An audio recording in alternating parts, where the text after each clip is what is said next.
Recording in progress.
Jay, Mary.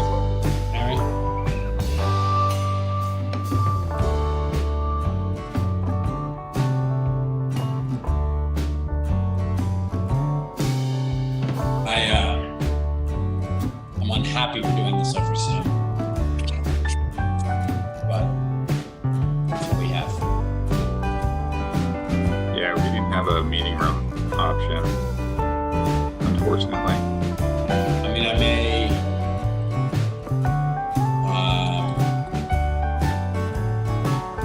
end up trying to see you. I'll talk about that, depending on how some of this goes. We may want to make sure we finish at least one of these items in person. Okay.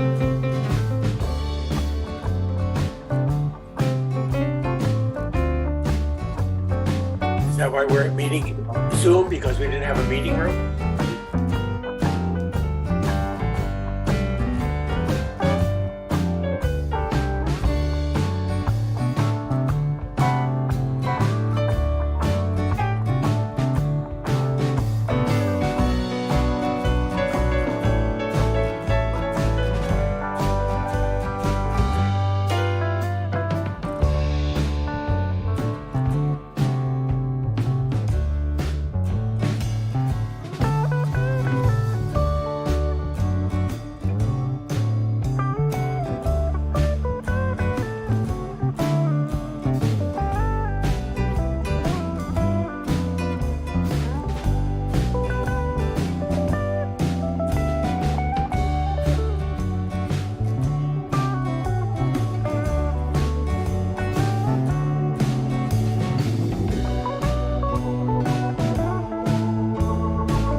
and we will proceed with the items in the order of our agenda.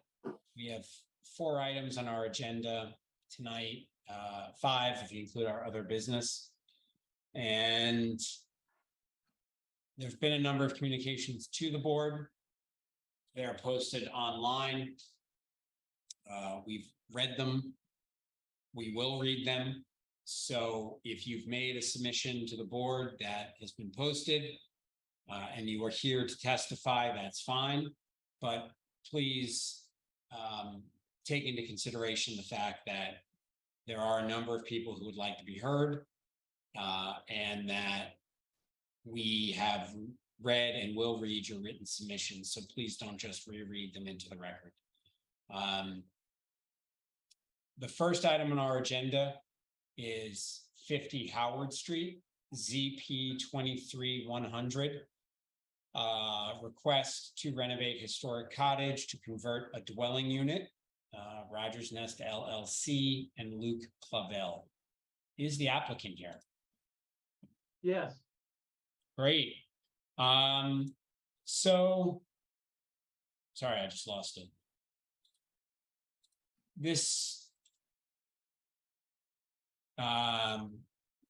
The staff put this on. If I look at the staff report, it was recommended for a consent approval, but we don't have a consent agenda. Would any of the board member have you seen the staff report, Luke? Yeah, we've seen it and reviewed it. Do you have any issues or concerns with it? No, I think looks pretty straightforward. I guess the one thing I'd point out that I don't know was in there, but there was approval back in 1966 to erect an addition to an existing cottage at this address. And so I think that, the reason we have to come up and do this is because that use was stopped at one point. And so that's why we can't just, I guess Scott can weigh in or Garrett, but I don't think we need to go down that road. yeah, hopefully pretty straightforward. So, is there anybody on the board that would object to treating this as a consent item? No, nay? All right. Are there members of the public who are here to be heard on this item? So we have a couple of folks with their hands up.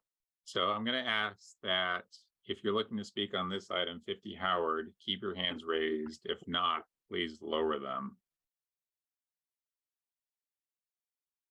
All right, so we have a couple folks, Amy Magyar and Christine Beckford with their hands still raised. AJ? Okay, so I suppose then we will open a public hearing on this. All those who wish to be heard, Luke, that includes you, on 50 Howard Street, please raise your right hand and repeat after me. I swear that the testimony I'm about to give in the matter under consideration is true and correct under the pains and penalties of perjury. I do. Yeah. I do. All right. Well, Luke, we understand. We see the project. We understand what it is. I'd like to hear from the public to see what their commentary is on it. I see Amy has a hand up. Can she be allowed to speak? Yeah, Amy, you're on, and because we're back on Zoom, at least tonight, give us your mailing address, please, for notification. Absolutely. Amy Magyar at 56 Howard Street. And to give you, and Luke, I really apologize. I wanted to talk to you before this meeting in person, but I just realized last minute that it was by Zoom. So unfortunately, I know this is opening a can of worms and will delay you. I actually own an accessory dwelling unit that you all approved many years ago. My property actually looks right at the 50 Howard Street. And I actually have no problem with the fact that it's not going to go higher, and it's going to be the same footprint. The challenge that we're running into is that this actually does exceed the density limit. my problem is not with the accessory dwelling unit, the historic cottage, but the duplex currently has a total of 8 people, 4 down in the bottom, 4 at the top. By adding this ADU on, you're going to add potentially 2 more bodies into a corner lot. Now, I don't have a problem with the amount of people that are there. The challenge is that we have little to no parking on that property. 420 square feet is basically 2 cars. And what you're doing is talking about adding 10 bodies into that. And I just, again, want to go on record and say I'm a huge fan of accessory dwelling units.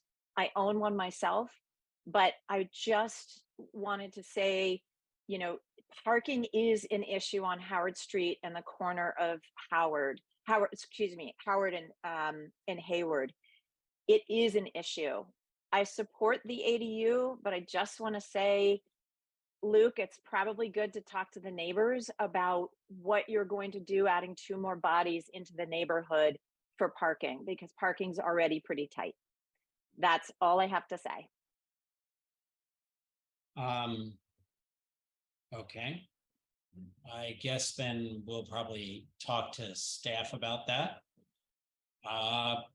Christine's hand is no longer up. Christine, do you want to be heard on this one?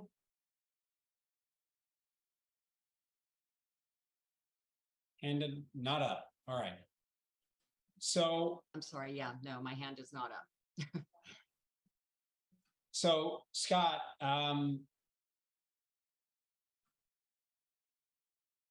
do we count ADUs in the density specific numbers? We don't, but this is not an ADU. This is a detached primary dwelling unit. ADUs are tied only to single family homes, and what's there now is a duplex. So this is a PUD, pretty minor one, but it is a PUD. And yes, it exceeds density. And the only way it can be approved to exceed density is by the historic building rehab bonus. And so the criteria around that really are aimed at rehabbing the historic building. We can all have a chuckle about whether it's historic or not, but the building is specifically included in the listing. And so by doing rehab, they're eligible for this bonus. And there is no parking requirement though, is there? There's no parking requirement. Okay. All right.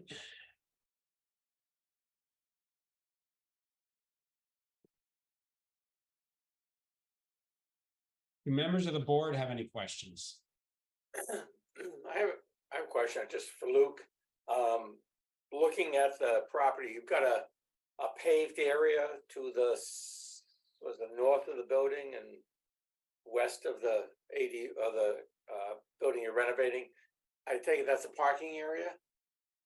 That's correct. How many cars do you put in there? Just curious. It depends on how the tenants park. If they're smart about it, they can fit 3 and possibly 4, but they're typically not that smart, and so it's more like 2, possibly 3. But if they did it correctly, I think they could get 4 in. And how many bedrooms are in the this rehabilitated unit? We have not. We're still. We haven't figured out exactly how many bedrooms we want to put in there, so we're still working through that. I don't believe we needed a floor plan as part of this. But knowing how big housing is, we'll probably fit as many as would be comfortable in the building. That doesn't necessarily correspond to what the city needs. I mean, as many as would fit just says that generally says that you're limiting it to student type rentals. So that's not necessarily a great criteria to espouse. That's fair.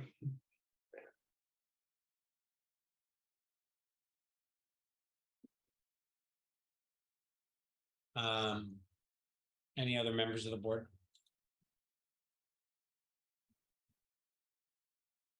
No. Okay. Well, Amy, you have your hand still up? Thank you, AJ. I appreciate the opportunity to just follow up on what Luke said. The parking area that he's talking about rarely has more than one car parked in it, side by side or nose to tail. The way that that situation is that that I'm not sure that if it could fit four, that legally the city would say that four would fit in terms of the measurements and things like that. They might be able to squeeze four little Kias in there, but again, I don't know that that is the that fits with what the city would say a certain car needs. And again, I'm a huge believer in we do not have enough housing. The challenge is just this is on top of already 8 bodies in the duplex, and it's just going to add. What we know is that, and we've seen it with this duplex having rentals becoming a rental in the last year and a half, is that we've seen already an increase in number of cars, and we're just asking ourselves what is going to happen with 2 extra cars potentially, and it's just really going to enhance and increase a parking issue in that area. Thank you, AJ.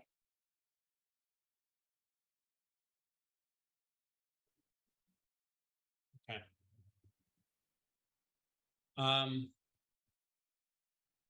Yeah.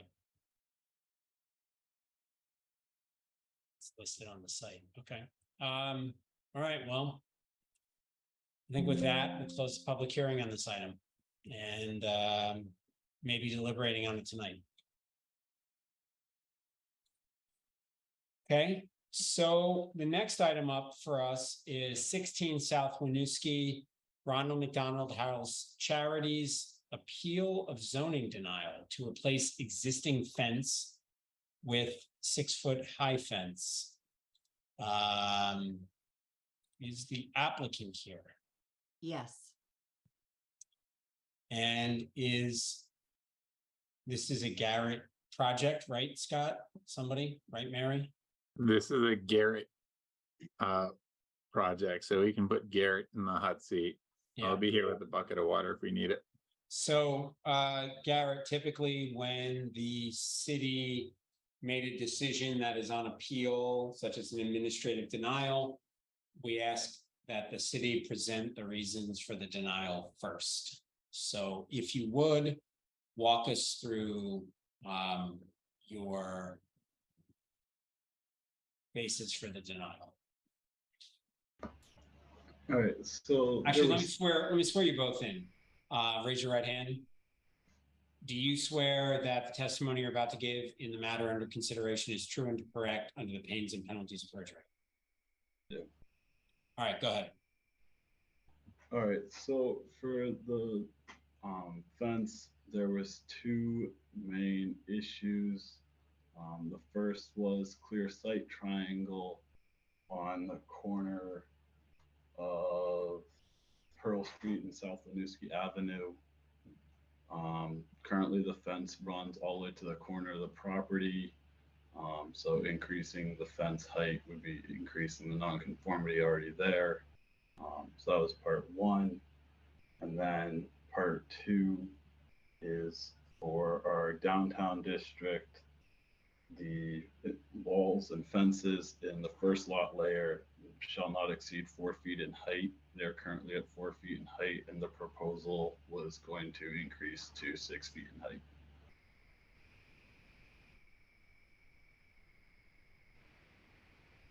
So to paraphrase, the fence is too tall. Right. So it's a 6-foot high fence in downtown core. Is it form-based code? Has to be 4 feet. Yes. Correct. In this layer, so to speak.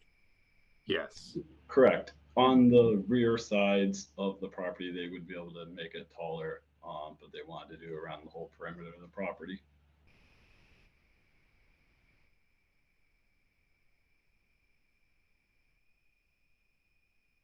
Garrett, can you just clarify? I don't know if we have an image that would show what would be allowed, but can they do a setback fence that meets that first layer requirement and still have taller fences on the sidewalk facing side, portions of the sidewalk facing sides, or it has to all be 4 feet?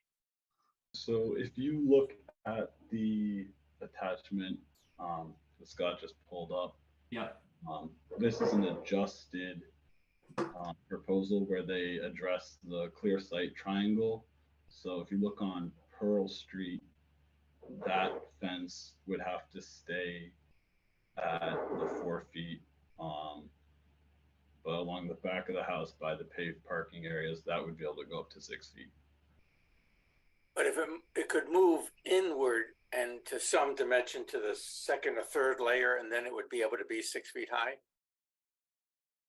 The lot layer is bounded by the frontage and not setbacks. So even moving the fence in towards the property would not change that. So essentially the fence along the sidewalks on Pearl and Winooski has to be 4 feet according to the form-based code. Correct. Where do you measure the footage from? Like, what if they put a 3-foot berm of dirt and then a fence on top of that? No, I'm just curious, like, where does the 4 foot get measured from? For a fence, boy, correct me if I'm wrong, Mary or Garrett, I think we would just measure from the grade under the fence. To back up to Brad's question, the first lot layer is basically from the front property line to the face of the building. And there's a second layer, which is indicated on the report as 20 feet. Is that? Yeah, basically 20 feet in from the face. So 20 feet in on Pearl Street from the face of the building, they could go to 6 feet. Am I reading that right? Yes, but if you can see my cursor, 20 feet in along Pearl Street would be back here somewhere. So Yeah. basically here, back could be taller. Yeah. And similar on this side. So essentially under the code, they could fence in their parking right now, but not their playground area. Yeah, basically. So I have a question. This is form-based code. So this is basically it's a checklist. You do what they say and you're home free. Basically, it's form-based code. Yes. If you don't do what they say, I mean, does that go to some design review? What's the criteria for that? Is that just as adamant as zoning regulations and you need a variance which you can't get? Is that? There's alternative compliance, but that allows for up to 20% flexibility in the numeric standard. So 20% of 4 feet doesn't get them to 6. And then, variance, sure. They could apply for a variance, but I wouldn't recommend it. No, it's the same state criteria for variance, right? Yes. Yeah. Can you bring up the image that's out of the code that's in the report, the reasons for denial? Can you bring that up, Scott? Yeah, that image there. Can you blow that up? So that's what I'm trying to understand. The left side of that would be Pearl Street, and it goes to some distance, the third layer, right? And that goes.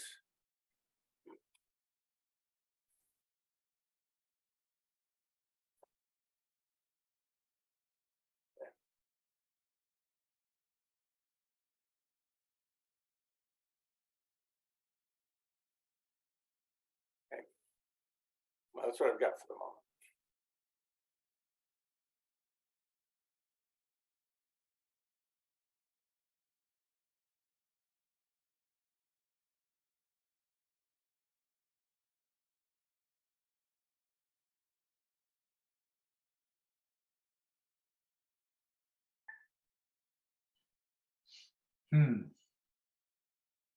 So with the 20% variance, they could be just under 5 feet. I think that's right. Yeah, because it states 4 feet in height, so 20% of the 4 feet. 5 feet. Yeah, 4.8. Yeah.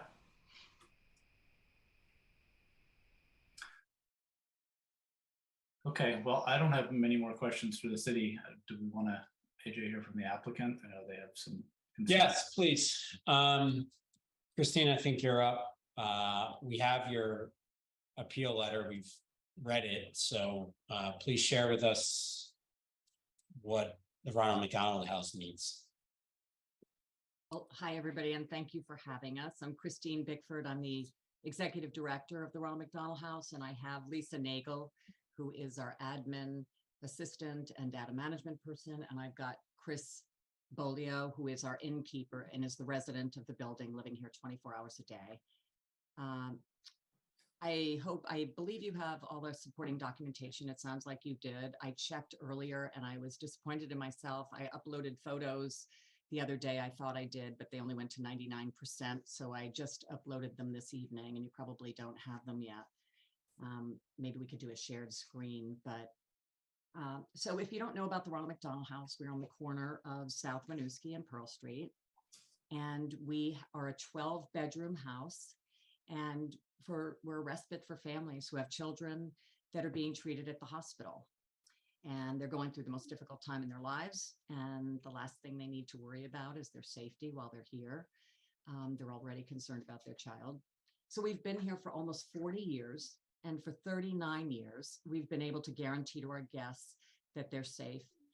And now we're failing because our guests ask us every single day if they're safe. They are not feeling safe. We've taken every measure to ensure our safety, and we've seen a rapid change in the climate of Burlington and the population in the last 6 months. We've taken every precaution to avoid this attempt to ask for this fencing to protect our guests and our staff. The guests are coming in, by the way, all different hours of the day. They have lots in the middle of the night. And despite all the signage we've put up, the cameras we've installed, the additional locks, window treatments, we still have an influx of trespassing on our property. And it seems to be progressing. And honestly, we're at our wits' end. We are scared. We're nervous. Here they are, the pictures. And clearly we're in a vulnerable location as well. People can't go to the city parks. And so they actually think that we're a public park. And each day we have YMCA kids come. They don't have any green space over at the Y. So we've allowed the YMCA children to come in and they play every day. And we're concerned about their safety as well in our yard. A 6-foot fence is actually not out of character with our neighbor at the church. They put in a 6-foot fence around their memorial garden in 2020, I believe, to keep out intruders in their memorial garden, and it's been effective. I know somebody who cares for that garden and who also is a volunteer or was a past volunteer at our house, and she said it made an incredible difference. So I would love for Chris to speak, who lives here, and he could give you a better snapshot, I think, of what a typical day and night looks like at the Ronald McDonald House. Hello, and thank you for the time. Hey, Jerry, did you swear these people in? Yeah, I did a swearing in. Okay. Everybody who wanted to speak on this application. We're on Zoom, so I don't know if their hand was up. Mine was actually. I can attest to that. So I've been here since about 2019, and I've definitely seen a change in the city, as we all have, and we don't need to go into semantics of what's going on, and we're all well aware. My primary goal is to make sure the guests have what they need, whether it be food or comfort or an ear to listen to, and it's slowly turned into, or rapidly in the past year, turned into more security. The last thing I do before I go to bed is to make sure all these guests are home safe, check the property. The first thing I do is check the cameras to see if there's anything that I've missed while I slept. Now, sleep consists of, if I'm lucky, 4.5 hours. The main question, as Christine said, is guest star, is it safe? Is it safe? I can give you scenario after scenario of things that have actually happened. Even when I'm technically off on the weekends, I'm on as our weekend staff has concerns with what's going on. It's nightly, and it's not just the college crowd anymore after the bars closing, hopping the fence to hang out and drink or smoke. It is now heavily drugged out individuals either coming to the door or just wandering back here. I can only de-escalate to so much, but when someone's under that high of an influence, they aren't taking the options that I'm giving to for Howard Center or feeding Chittenden, and they're becoming combative. The last time I had to call the police, you know, as we all know, they're short-staffed. They told me to go in and lock the doors. And I can't in good faith tell my guests that that's what we have to do, is you can't go outside. You have to stay in and lock the doors. And I don't think that's what Burlington needs to be. So the fence around the perimeter would be super helpful, and I think mitigate what's been going on now on a nightly basis. Right now, I have probably 4 or 5 points of entry in the current fence that are jumped over consistently. And yeah, I just want to be able to go back to 100% taking care of my guests and not watching their back in the middle of the night. And I'm going to jump in on that because people have always asked me all the time about my job and what keeps you up at night. We all have that issue, right?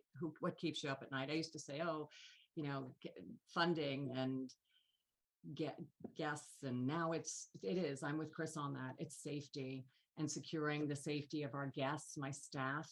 It's a huge concern. We're a vital resource in this community. The hospital needs us, the community needs us.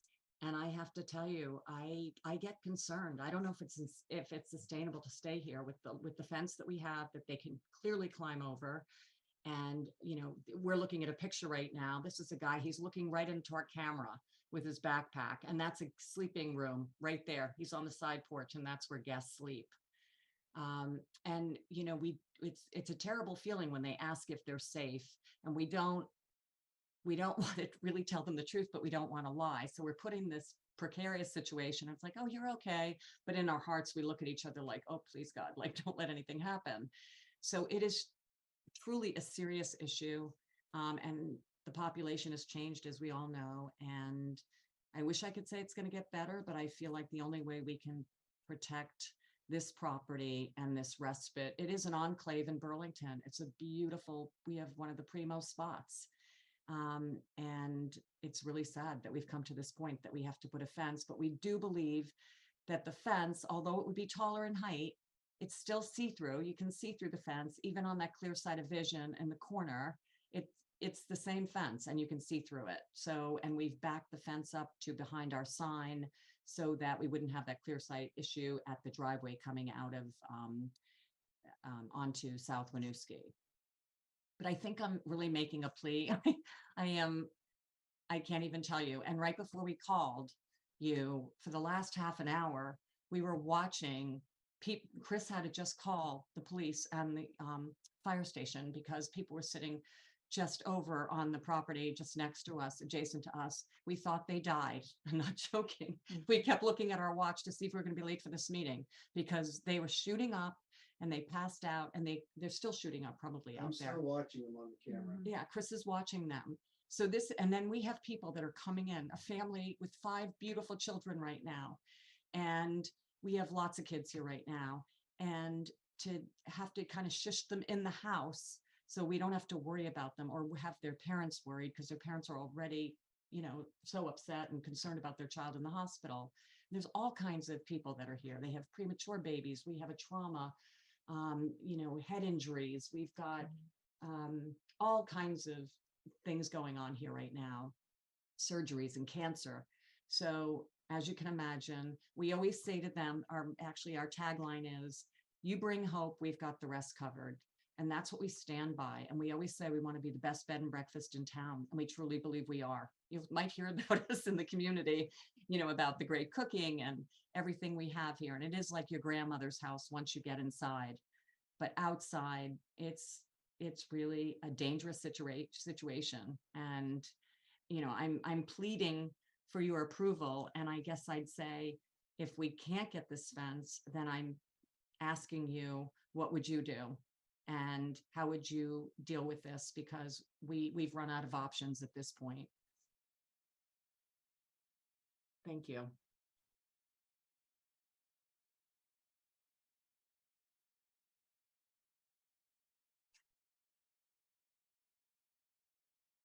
Scott, what qualifies as a fence? What about landscaping? Landscaping doesn't need a zoning permit.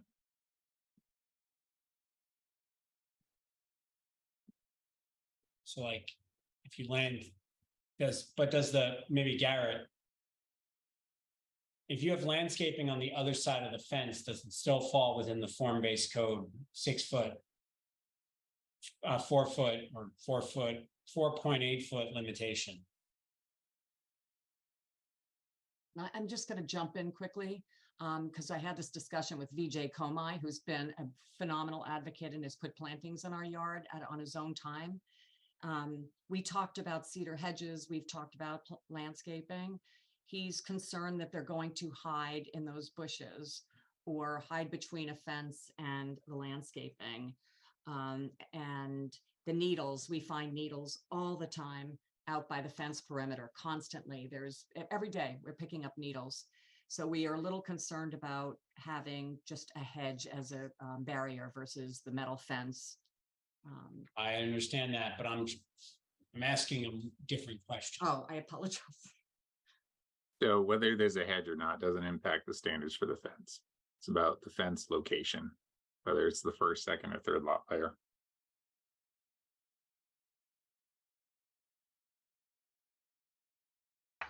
Berm would qualify as something to measure off of. Is that right, Scott? A berm? Yeah. If you raise grade. Yeah, I mean, if you raise grade, that could raise the permissible, what would we say? Actual height of the fence. There are standards as to changing topography in the form code. I don't have those memorized. Maybe Mary does, but it might be a way to raise the height.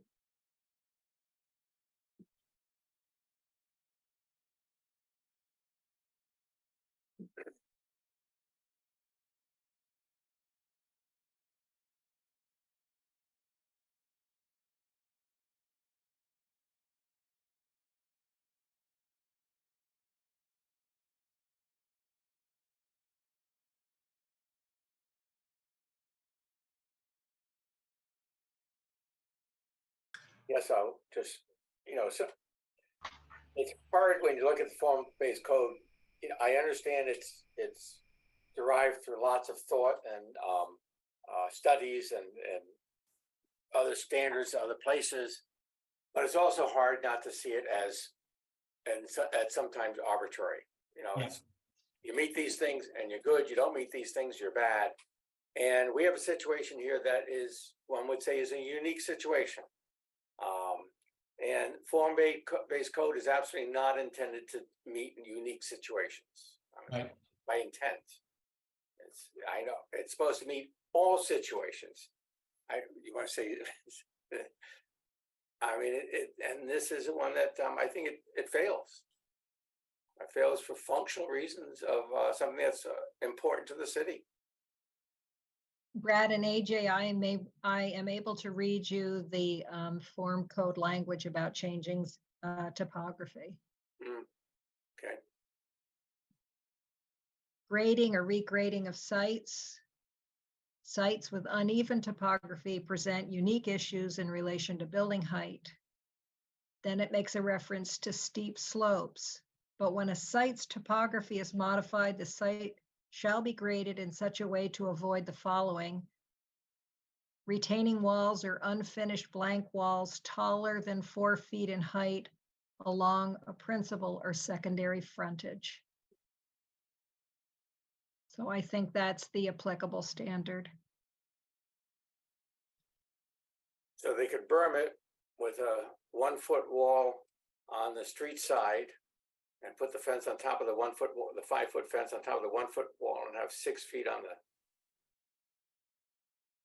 4.8 would be the 20%. 4.8, 1.2 foot high Yeah, wall. I mean, it's just not in defense of anything except the form code, is that it is intended to present an open and available frontage for the public. That's the intent of the form code. It does not anticipate any sites that require the kind of security that appears to be needed in this case. Well, it's I mean, something that, yeah, I agree with Yeah. what the applicant is saying in terms of what the city needs. It's not just this lot. Yeah, I mean, it's intended under the respect that the city actually takes seriously public safety concerns of people like the Ronald McDonald House, and take seriously the need to do something about what's an obvious situation that's becoming untenable for someone providing a charitable service at just about the worst time imaginable.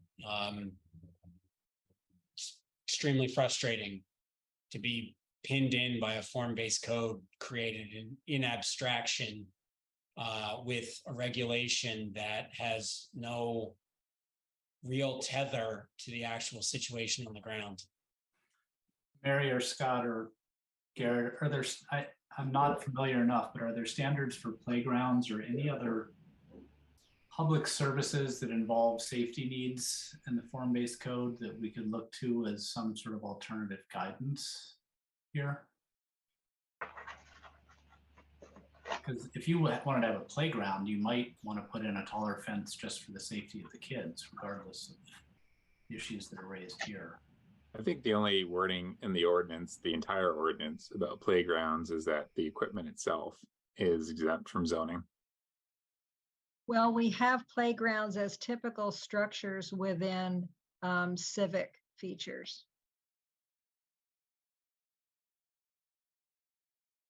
And that is a different part of the form code. This is not a civic site. Mary, with the discussion that we've had about the berm here, if we were to approve with a 20%, additional amount, so the 4.8 feet, would they need to have a separate permit for the retaining wall? Or is that under the landscaping features that don't require a zoning permit?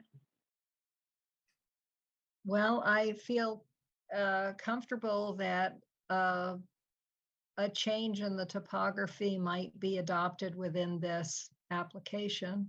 The application could be revised if the DRB were to make a recommendation for this. The only hesitation with that is they're seeking alternative compliance under that, and that it has its own set of criteria that aren't being considered here tonight. Right, we can't prospectively approve something. No, we can only sort of explore it. Yeah. Yeah, I mean, we have as much as we'd like, we have a very limited question before us, which is whether the appeal was appropriate under the applicable code at the time. It may, the denial. It may have been. Do we like it? No. Do we agree with it? No. Do we think it's a good idea? No. But I think it feels like the code doesn't give us a lot of wiggle room as it's presented now. I think there are options that I hear the board very much wanting to go down, but I'm not sure we can with just an appeal in front of us. I think we could probably say 4.8 feet is okay, but I'm not sure that achieves. Doesn't sound like that's cutting it. Yeah, I get it. It probably isn't. Because 6 foot's different. You can't jump over a 6-foot fence. Well, could we now approve a 4.8 foot fence under the appeal and say we are open to considering a further application that would involve a retaining wall that the fence would be placed on top of?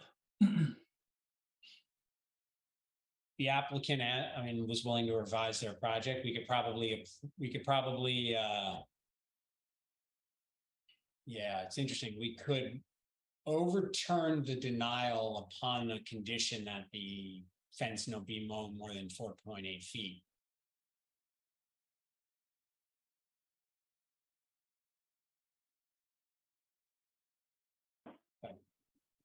Do we need more testimony on this? Or do we want to close the public hearing and deliberate on it? Or? I'm ready to close. Yeah, okay. We can deliberate. Yeah, all right. So I appreciate everyone's testimony on this. You can see we're gonna have to think about it, talk about it, and see what we can do. We'll close the public hearing on this agenda item and deliberate on it shortly. So the next item on our agenda is 655 Spear Street, University of Vermont State Agricultural College, continued review of proposed construction of parking lot, 162 spaces. And If I might interject here, AJ, there's an error in the project description on the staff report. yeah, It's not a parking waiver that's been withdrawn. It's a request for the tree planting waiver because the university has met the requirement. and this came before us recently. Yes. And we asked for them to take some further analysis into it. Do we have the applicant here? Claire Yes. Forbes is here. Yes. Yes, I'm here. Claire, does anybody else want, let me do it this way, since I'm doing it over Zoom and I'm talking to myself. All those who want to be heard on 655 Spear Street, please raise your right hand and repeat after me.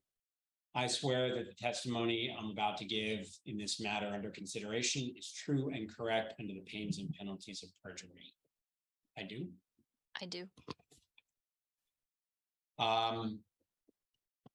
Claire, do you want to walk us through what you did in the interim? Sure, I can do just a very brief summary and then sort of address some of the questions and comments that came up from the last meeting. So again, this is a proposed parking lot. So it's the expansion of existing parking. So it would be 130 net new spaces for a total of 155 spaces. And this is out at the UVM Bioresearch Complex off of Spear Street. So the project originally was part of the 2020 to 2025 Joint Institutional Parking Management Plan. So that was the one that was currently approved at the time that the application was submitted. So the goal here is for UVM to consolidate and create a campus-wide shared fleet program across departments, as well as transition to an alternatively fueled fleet. And this area of campus really allows UVM to build the infrastructure for that electrification. So that's why we are building here. Also, the parking will allow UVM more flexibility to shift parking needs on main campus for priorities such as housing, as well as sharing resources with University of Vermont Medical Center. The purpose of the JIP, as you all know, is to manage resources at a comprehensive level. And as we want to continue to meet those demands, we don't want to unfairly burden the nearby neighborhoods. So this neighborhood really allows us, this parking lot really allows us that flexibility so that we don't spill over into those neighborhood areas. So UVM, along with the other institutions, we will continue to incorporate the TDM measures. So all of the TDM measures that we've outlined in the new JIP, along with the presentation that they will give in future meetings, those we will continue to do. However, Vermont does not have the infrastructure in place for everyone to be able to walk, bike, bus to work, but we will continue to do the best we can. So to address some of the comments from the last meeting, the project is expected to have minimal impacts to peak hour traffic along Spear Street. The majority of the employees accessing the fleet vehicles work from the hours of 7 a.m. to 3:30. Also, we've added some bike parking on the lot. We took away 2 of the parking spaces to allow for that bike parking. And this does connect to the shared use path along Spear Street, which is has easy access up to main campus. We've also talked kind of staff wide and thought about different possibilities. And UVM is able to expand its CATS ride service, so the on-demand shuttle, to encompass that 7 a.m. to 3:30 schedule. So that would allow us to collect any workers from public transport, carpool endpoints across UVM's campus. And this will really allow UVM to gather data and determine future needs if a bus stop is needed later on. Also, just wanted to say that we've added additional trees. So like Mary said, we do not need the variance for the additional trees. Okay. And I see that you provided us some background calculations as to how you got to that not more than 75 net new trips, which I think we asked for as well, right? Yes, yes. And we've reached out to the state transportation engineer to understand their requirements in terms of peak trips and access to the parking lot. And because this is a campus, we are not actually having any new users. So there is no trigger for any of those requirements to do a traffic study or to pay any of the traffic impact fees. Yeah, I'm not, I mean, I think it's new circulation in the campus, right, though? That people aren't currently driving here to get their fleet vehicle and then leaving. There will be a little bit, but it's the majority of those employees are accessing those vehicles from the hours, the 7 a.m. early shift and before the peak PM hours, so the 3:30. So won't be accessing Spear Street during those peak times, which we thought was important. Any questions from the board? I thought that was the question that we're trying to get clear on, was Right. the fleet, by putting everybody here, did it mean that people were coming from all over campus to get here and driving here to then get the fleet vehicle? And it seemed like it was creating more traffic, but that was the question. Right. I mean, I think our concern was, well, if you have 50 fleet vehicles scattered all over campus and you're putting them in one centralized location, while you're not creating net new trips to the overall campus, you're re-centralizing those trips to a single place and a single driveway. But if I'm hearing the applicant, that's not really those ins and outs that may not be occurring today at that driveway are still not going to occur during the peak hour. And so the idea being that there's not 75 new trips in any one concerning hour. Jenna, Claire, is that an appropriate way to understand what your testimony is? Yeah, that's correct. But also just because of the UVM campus and we're not building any new building or building anything that constitutes new users, there are certain state regulations that wouldn't trigger it. So we, just in terms of Spear Street traffic, we are trying to minimize that because of the hours of the employees that would be accessing that point. And I also, the Director of Transportation and Parking Services, Jamie Smith, is here as well if you need any questions related to the fleet vehicles. I think AJ, also with the relocation of the circulation, we were concerned about the number of rides. And so I see the less than 75 number as perhaps answering one of the main questions that we had. Right. I'm off camera to look at something, sorry. My paper ordinance, okay. How many, I'm looking for the number, I don't see it. How many total new trips a day are anticipated in and out of that facility? I'm going to defer to Jamie. I don't know if he is available to speak to that question. Hi there. So currently, when we look at the overall fleet plan, it would move. I can speak to in terms of vehicles, how many fleet vehicles it would move there. Somewhere between 104 and 114 fleet vehicles would be slated to move into that location. Okay. I'm only asking that this is sort of a narrower transportation safety issue. The intersection between this road and the bike path, I have observed to be somewhat dangerous. I think it's much improved with, I guess, the vegetation work. I'm going to assume it was the country club did, but that particularly that downhill coming to your intersection seems like there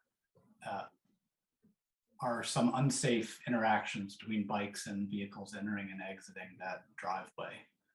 Is that something you all have given any thought to and any response? I don't know that I'm necessarily from like a design standpoint the right person to answer that question.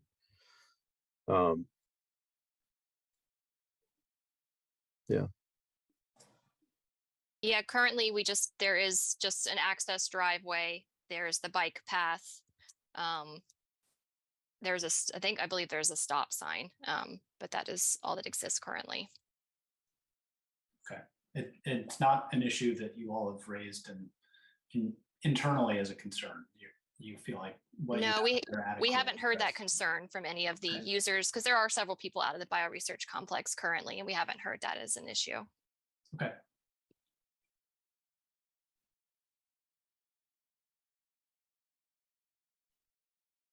Okay. Well, I like the shade trees addition. Thank you for that. Any other questions from the board? I guess I would ask staff about this is general, but I think Jeff raises a good point. I'm curious if there's certain ordinances which regulate the stop signs on the Burlington bike path, and there are stop signs for the bikers at various intersections. I wonder if that was a choice by choice basis, or if there was something governing that. That I would have to defer to Parks and Rec for that question. I don't have any jurisdiction over the signs. And it is technically in South Burlington too, just to note that the driveway access is from Spear Street is in South Burlington. Of course. To make it more complicated, yes. Yeah. I will say in UVM's defense of this proposal that the unsafe interactions I've observed have been bikers not stopping at that stop sign. So there is a stop sign there. It just seems like it is commonly passed by. So.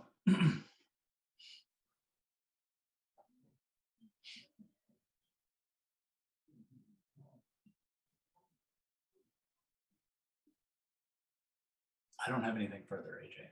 All right. Well, then, are there members in the audience who'd like to be heard on 655 Spear Street? All right. Hearing none, let's close the public hearing on this item. Okay. The next item up for our agenda is, get it right, ZP 23-247, 179 Queen City Park Road, Zoo Holdings LLC, Martin Corsell.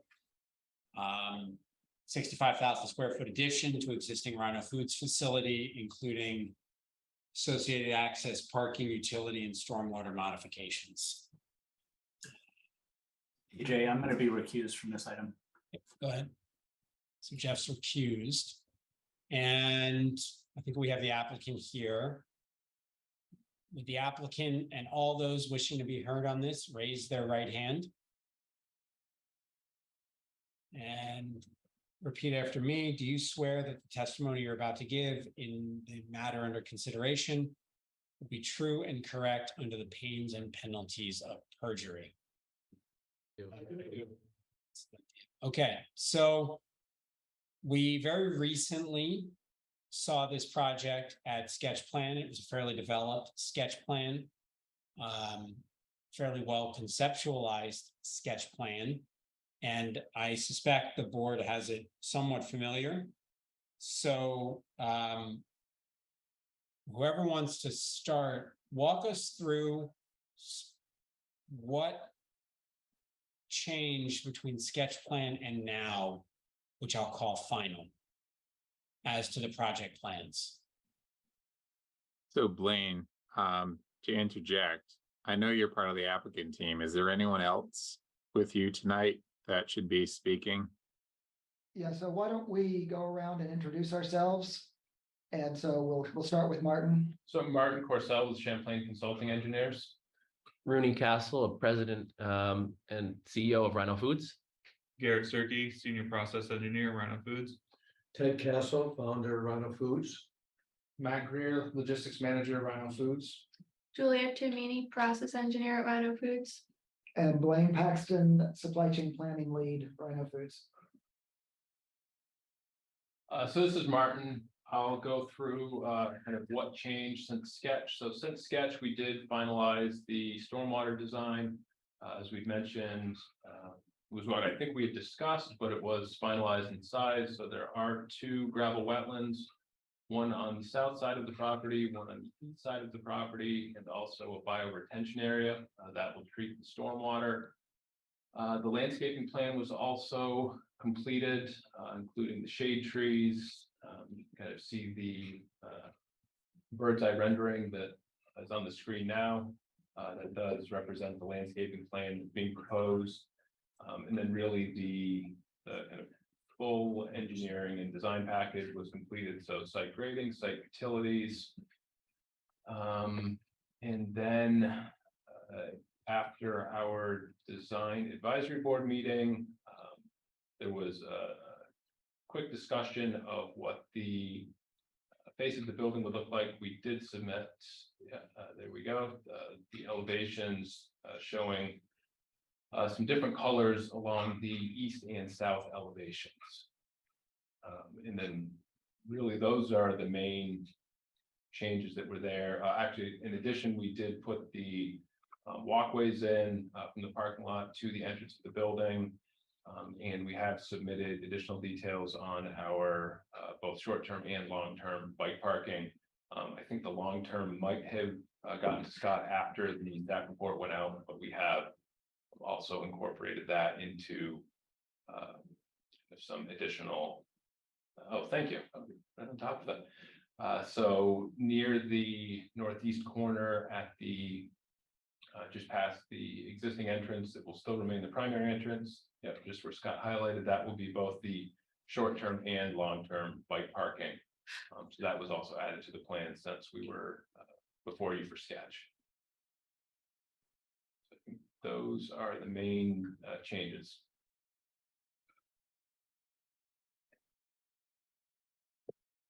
And okay, I have a couple of sets of questions, mostly about the stormwater and the front line on the road.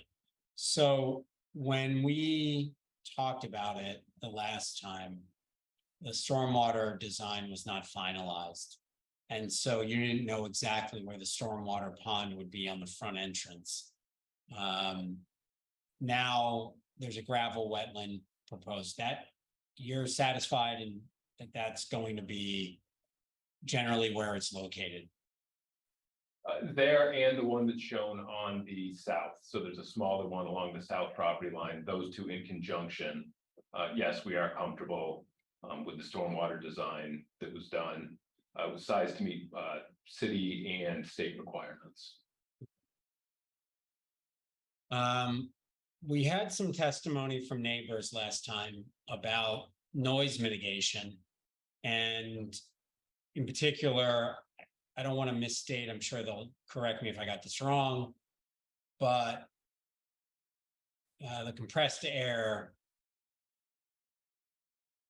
the two large, I guess, Praxair tanks that are on the site today, I guess those are compressed air, is that right, or something? Liquid nitrogen. About the noise those make from filling or I'm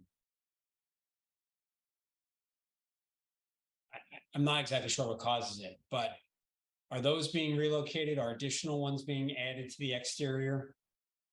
No, there are no new tanks being added, and the location is not changing. They're staying where they are.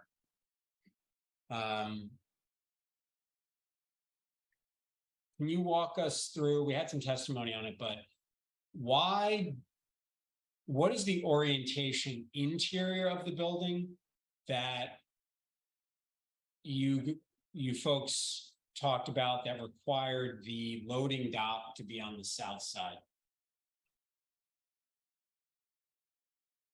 Well, just about anybody, what we've said before was the layout of our production facility right now is employees enter on the main entrance. They get gowned up and get into uniforms, and the existing north west corner is where all the production is and production lines. So what we're doing here is bringing a flow to our manufacturing that the raw materials will come in, they'll be produced, and they will actually be exiting on a truck out of the north side and be brought around the building. Our hope is eventually to actually relocate our robots to be able to have all that happen internally. But the comments before were about parking and could we put the parking on in the back? And the challenge with that, of course, was just the people flow from gowning our existing production lines. We're unable to get from the back of the building, which is the west of the building, to the front of the building. And I hope that answered your question, AJ.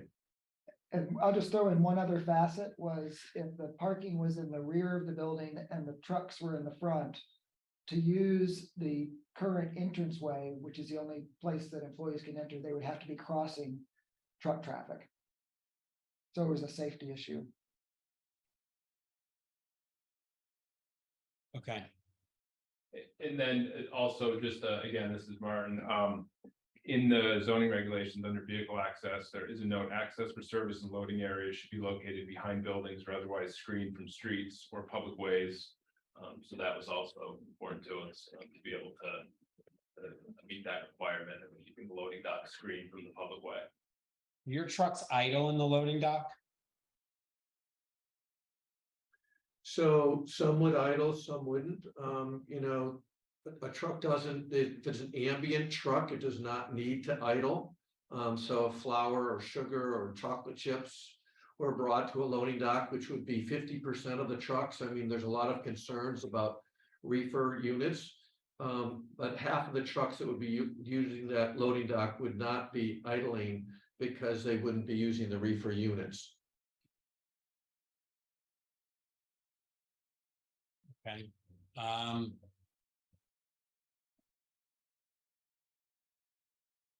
And otherwise they have to idle because there's refrigeration. Yeah, one clarifying question. Trucks idling would only be idling when they're loading or unloading. There are reefer units, which are actually attached to the trailers themselves. And those can turn on and off. They're basically running a refrigeration system. So those sort of operate independently of if the actual tractor trailer truck unit itself is there. But those would only be idling as they're dropping off or picking up. They wouldn't just run idle, otherwise the truck itself. Yeah. Just the refrigeration units would idle sort of. Yep. Are you increasing the number of employees? Well, if we grow, right now we're reducing the number of employees because our business is down, but we will be bringing the shipping, receiving folks that are at our leased facility in Williston over to this facility.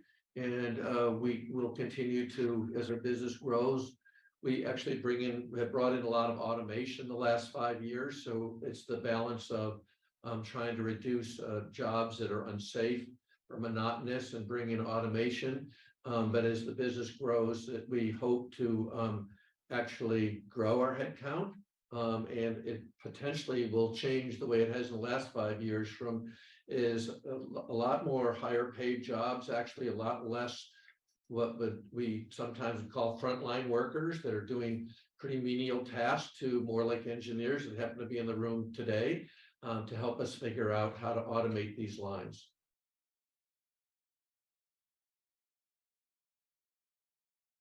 Okay. So that's a question though, like, this is a larger building, 60,000 square feet is fairly substantial. When we talk about traffic increases, should we be including will you need additional employees? Should we be including that? I know we talked a lot about truck traffic at sketch plan, and you made the comment that you're actually maybe sort of net neutral on truck traffic because currently today trucks are going from your Williston facility back and forth and back and forth. But we didn't really talk about increased employees. Yeah, we had provided all the data on truck traffic of what we are currently doing today and what we expect to do. That I think we provided that a few months ago in the early stages of this. Yeah, and I would just add again, the right off the bat, the jobs will be transferring from the Williston location here, but this facility allows us, and again, as we plan to as a business, remain in this community to grow into sort of the space that we need. And therefore we've estimated up to right around like 30 or so, up to 30 new jobs over the next, 3 to 5 years. But that all depends on a lot of different factors.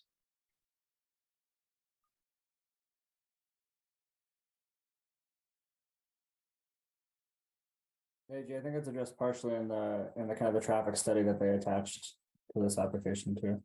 Yeah, I'm going through it now, how they got to that number. So they used the trip generation for land use warehousing 150 it includes the total trips, I guess, for additional workers. Okay. Questions from the board for the applicant? Anything? Yeah, there was some discussion of the delivery hours, and I believe there was a comment that night deliveries might be lessened, but as of now, do I understand it that there'll be potentially deliveries 24 or any time of the day or night?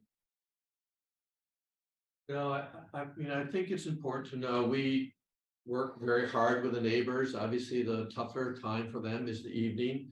There's no difference between the delivery schedule that they're experiencing today because we're making product on our third shift today and bringing, having trucks exit the building to go to Williston and back and forth. So really, there's no expectation that we're going to be using that loading dock to unload flour, sugar, and other things during the night. That's not the expectation.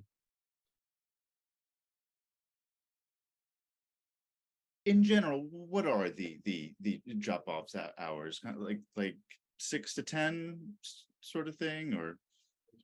Our current business operation in Williston is 7 to 3 o'clock. With staying open as late as 5 p.m. For late deliveries as necessary. We don't intend to change our shipping and receiving hours once we move down to this facility. Trucks generally like to come and go during the day as well. Truck drivers do often sleep at night, so. And so the truck traffic that's between the facilities is our internal use. That's not external folks bringing in. So it's us bringing finished goods from this facility out.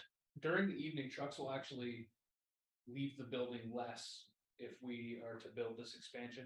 Right now, during the night hours, we are operating trucks going back and forth between Williston and Burlington. In this model, there will be no need for trucks to leave during the night as the product is going to be stored on site.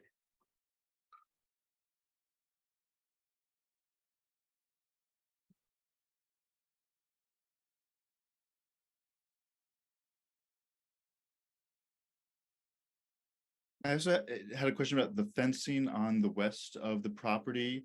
I believe there is some fencing there now, and my understanding is that there's no plan to change it at all. Is that correct? We put that fencing up to mitigate the noise, which has actually been mitigated. I sent a letter to you folks about what has changed. It's actually much better on that north side than it was before. But right now, the landscaping, it's difficult to see if you're at this property, but there's 11-foot grade. So from the that loading dock to the other side is a pretty steep slope. Plus, you can see the neighbors in the woods is quite a bit of different buffer than the corner on the northwest corner. We have some neighbors that are very close to us on that side of the building. So right now, we are not planning on putting a fence there.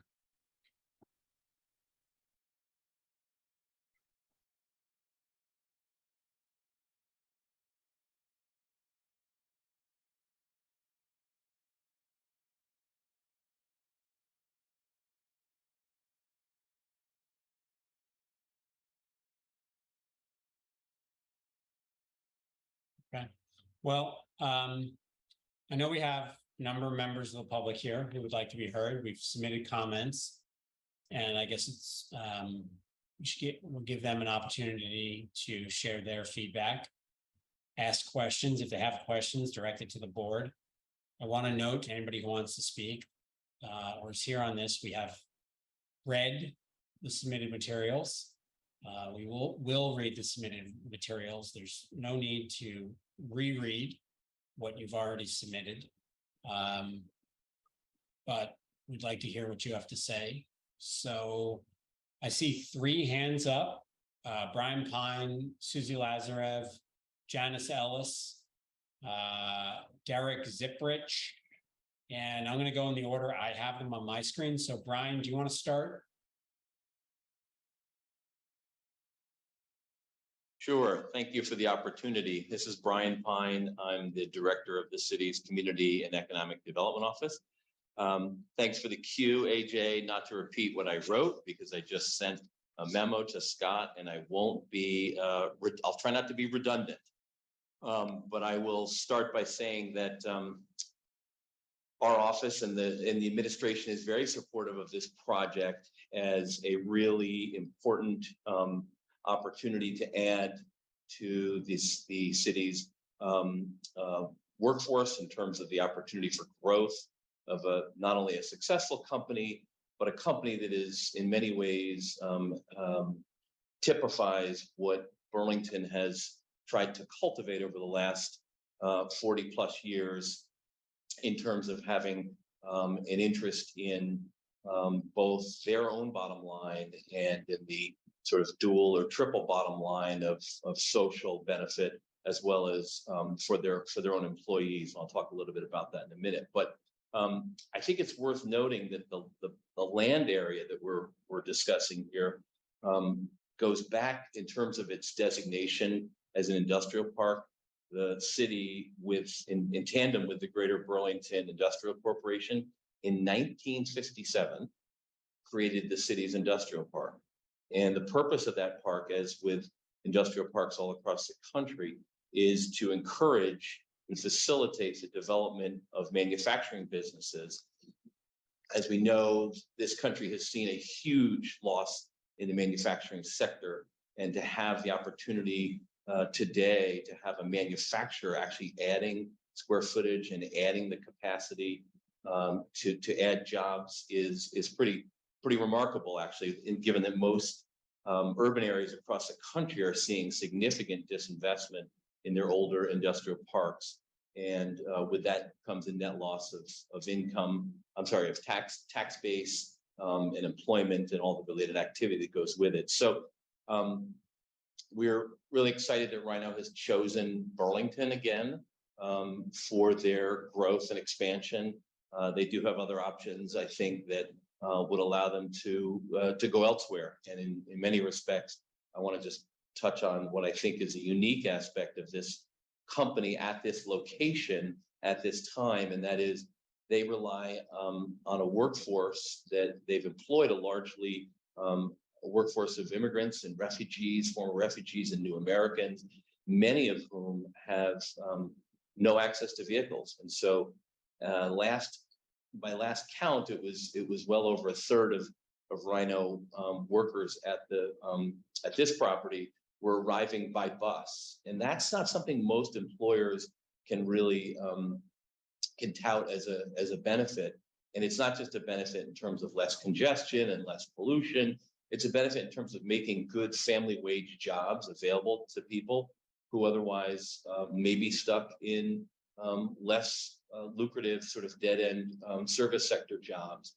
And I think it's really critical. And I just want to highlight one last point, and that is that in addition to these benefits, Rhino offers something to their employees through their own foundation, which is really a innovation that, and hopefully other employers will pick up on, and that's the income advance.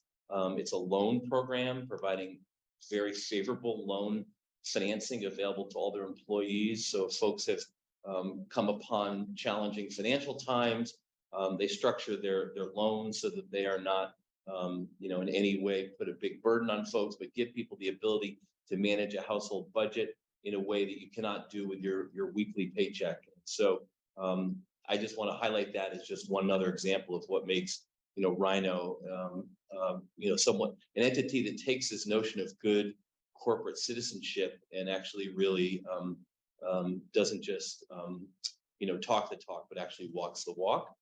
And after reading the staff recommendations, we fully support this project and hope the DRB will grant approval. And just want to say we're thankful that we have Rhino in this community. Thanks. Okay, Brian, thank you. Next I have on my list is Susie. Susie, floor is yours. Yep, just unmuted.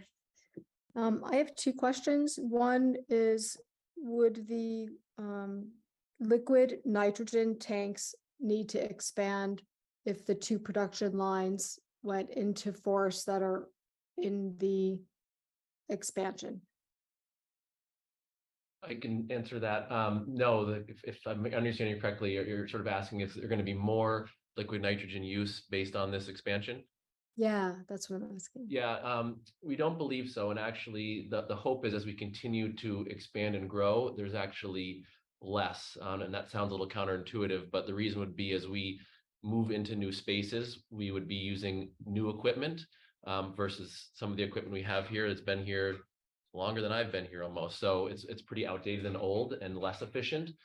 For example, we put a newer unit in about 1.5 years, 2 years ago. And although it can do the same amount of output in terms of our product, it's actually consuming far less and is more efficient with the nitrogen. So our hope would be to continue to convert to higher efficiency units. And again, at the moment, there's no planned expansion of those into those new spaces. It's so hopefully that answers your question. Yeah, it does. That's great. I had one other question, and this is something that I did submit to Scott Guston. So let me know if this is redundant in any way, but I wanted to initiate a discussion about alternatives to diesel for powering the reefers, the truck refrigeration units, when they're at the loading dock. It looks like there are some options for hybrid refrigeration units that could plug into shore power just when the trucks are at the bays and then run on diesel when the trucks are rolling. And there's also state and federal funding for diesel emissions reduction. And I'm just wanting to open that up as a discussion to see whether that was something that could be explored. That's a good question. I actually meant to ask staff. I noticed there's a lot of solar panels on this top. They have I'm going to say it the wrong way, a green standard they have to meet. Is that right? No, there's a green building standard in the form code, but not in this district. And there's a more general energy efficiency standard they need to meet, but it's not the green building that applies downtown. Okay, so it's just reduced energy utilization. It's in architectural design standards. Yeah, Yeah, if you want to call that a standard. No, I was thinking of the state's standard for commercial buildings. Right, the RBAS. No, they don't. Yeah, have- yeah. So Susan, this is Ted Castle. I appreciate your concern and suggestion on the petition. And as noted, being a B Corp and aligning with our values, really this project is no exception with that. We see that we're going to reduce the number of truckloads going back from Burlington to the warehouse, about 2,000 truckloads a year. And your question about the electric hookups on the loading dock is a really good suggestion, and we're inclined to move in that direction. Some important things just to make sure people understand what we've learned so far is, yes, there are such a thing. There is an additional cost. We see that as a pretty practical idea for our trucks that will be circulating around the building with the reefer units. We do understand, or it's important to know that as you look at reefer units driving up and down the road in the United States, very few have the capacity to do electric. And they, in our short looking into this over the past few months, also different units have different electric hookups. So it doesn't mean that we would not do this, but it does mean that we've actually talked to BED already, and we're working on this solution. And this is the type of thing that we hope to be able to do to reduce carbon footprint in any way we can do to be a better business. And the last thing is just to remind people that 50% of the trucks that would be utilizing this facility are not using reefer units. So there's no diesel running the reefer units, but we're all in on your suggestion, Susan, and we're going to continue to work on it. It sounds great, Ted. I was, just to be clear, I was talking about the auxiliary engines that power the reefer, the refrigeration units, not the actual total truck. So like, are you talking about the entire truck being electrified or just the reefer unit? No, exactly what you're saying. Right now, you're correct. The reefer units on the trucks are run off diesel, and we would be investigating the reefer units themselves being electric. Exactly how you're thinking. That sounds wonderful. I just had one last question. I guess it's not a question, but looking at the revised elevations, you said that there was a change in color and it was overall tan. I don't remember what it was before, but and this is not really so important, but it's about how possibly you could have multicolored panels that were on brand, bring some of the Rhino brand into the panel coloring on that side of the building. Before they were talking about murals that would bring the community in. So I just wanted to make that suggestion. Yeah, this is Blaine. That idea has, come up in some of our previous meetings. Can you speak up? I can't quite hear you. Yeah. So this is Blaine. That idea has come up previous meetings. We are fans of trying to explore that. What we've learned so far is that there are limited colors that you can, choose from and still get the energy efficiency warranty from those insulated metal panels that are used. We did submit not only the elevations that you showed before, but we also, I think today, Martin, submitted revised renderings with that color scheme. So if you want to bring that up, this color scheme matches the existing building in terms of the colors that are already in use, and also just, reduces the massing, the visual massing of the building. Yeah, Switchback is using a subtle palette over on Flynn that is like warm gray, cool gray, and it's just enough modulation to make it not a massive single color. Right. Yeah, and there's, it is difficult for us. It is pretty stark when we're looking at it from Industrial Avenue there. So we AJ, maybe you could pull it up. We sent it earlier today, a new rendering, which is our, not this, but we have a rendering of the building that does show sort of our #1 suggested way to not have it be so stark. I don't know, Scott, if you could pull it up. You're on mute, I Scott. just looked, Ted. I didn't see it. Are you referring to in the permit system? Yeah, so this is Martin. We didn't get it until today from the rendering company. Second, I'm in the portal right now under the attachments. That's the perspective that's attached online. Scott? So this is the permit system right here. Yeah, no, it didn't upload. It's on my screen. I'm sorry about that. Sheet C3 is the most recent thing. Yeah, no, I uploaded that. I just logged in. I'm sorry, it's uploading right now. It was frozen on my screen. Scott, can he share his screen? Just it's at 99%. It just that it went in. I apologize for that. Yeah, very bottom.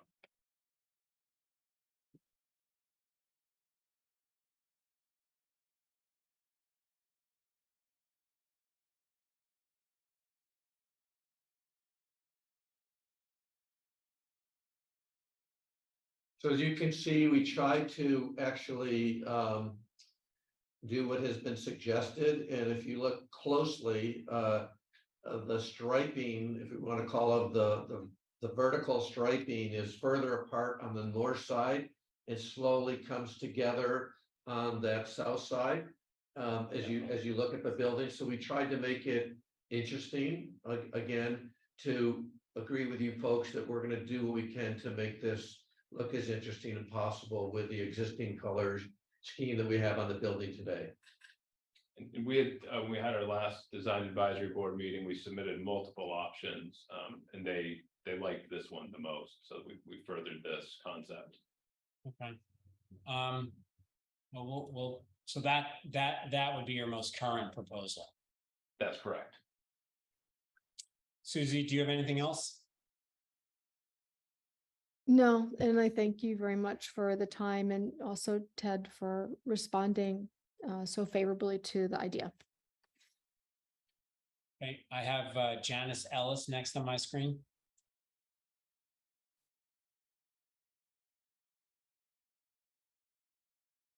Yeah. Hi, this is Janice. I live at 250 East Red Rock Drive in Burlington, so I'm in the condos at Red Rock. I quite often hear noise now from the Rhino location, and so noise is a concern of mine.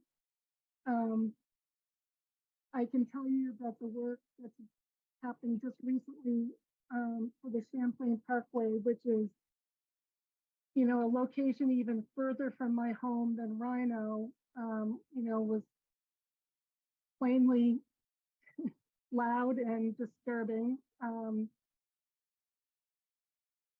of the stuff that I've heard tonight from the folks at Rhino is somewhat reassuring, but I would just like to say that I hope that you will acknowledge that noise is an issue for the neighbors, and that you will try to mitigate it as much as possible. You know, this is an issue for me, and not only Red Rocks, but some of the other surrounding neighborhoods. And, you know, in recent years, I feel like the neighbors really have been dismissed and not heard. So I just want to say that it's a concern, and one that I hope that you will address. Thank you. Janice, where do you live? I didn't hear your address. I'm at 250 East Red Rock Drive, so I'm in one of the developments in the Red Rock condo. Sure. And my building actually faces the Edlin property. So I'm closer to Edlin, but I do hear activity from the Rhino property. What do you hear? I hear the compressors, the air tanks.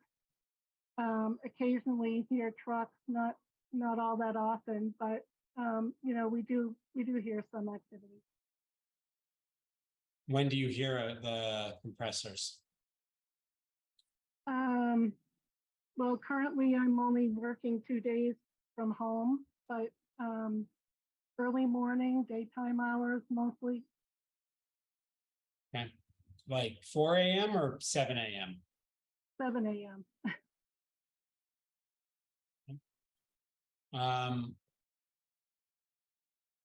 And I recognize that, during the day, there's business that is occurring, and that's fine. I guess my concern is noise, like in the early hours of the day and in particular in the evening. Yeah, I would just add, we do understand that and do recognize that the noise here is a reality for neighbors. I myself lived in Arthur Court for many years, so I have experienced it myself, both at home, while not just at work.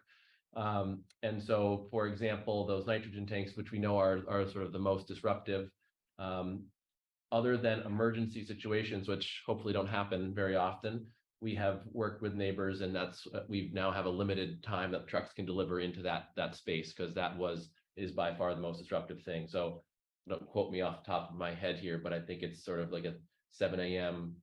They can't deliver in the, so I don't want to quote incorrectly, but I know we have worked hard with the neighbors to make sure that we can limit that as much as possible. And also Janice had mentioned the noise from the compressors. I did want to note that one of the design facets of this building is that the refrigeration compressors will be in a mechanical room and not roof mounted or in the back of the building. So that was a consideration that was taken in during the design of the facility. Yeah, I think my personal concerns were more about, the loading dock, since that's probably the closest part of the expansion to my home. But like I said, some of the things that you've covered tonight were really helpful. So thank you. Okay, well, thank you, Janice. I appreciate it. Next up, I have Derek Ziprich.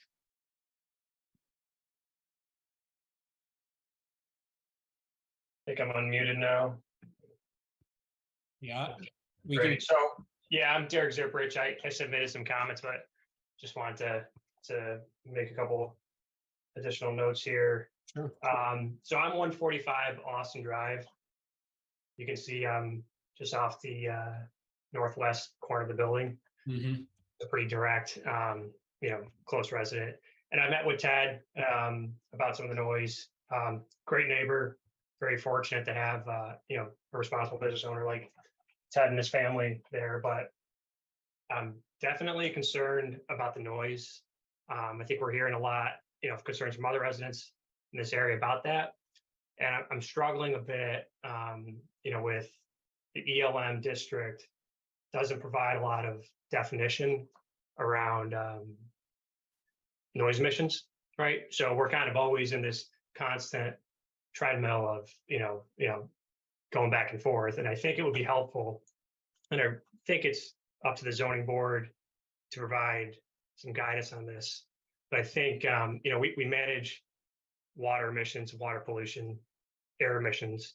I think, we need to approach the noise emissions and noise pollution, with some quantifiable, measurable measures. We talked about the vegetation put on the north border, but, did anyone ask if it was effective? I would say no, because, the trees are only leafed out a portion of the year. The trees that were planted, are overshaded during the growing season. So, I think they were planted 6-7 years ago. They really haven't taken root or grown substantially at all.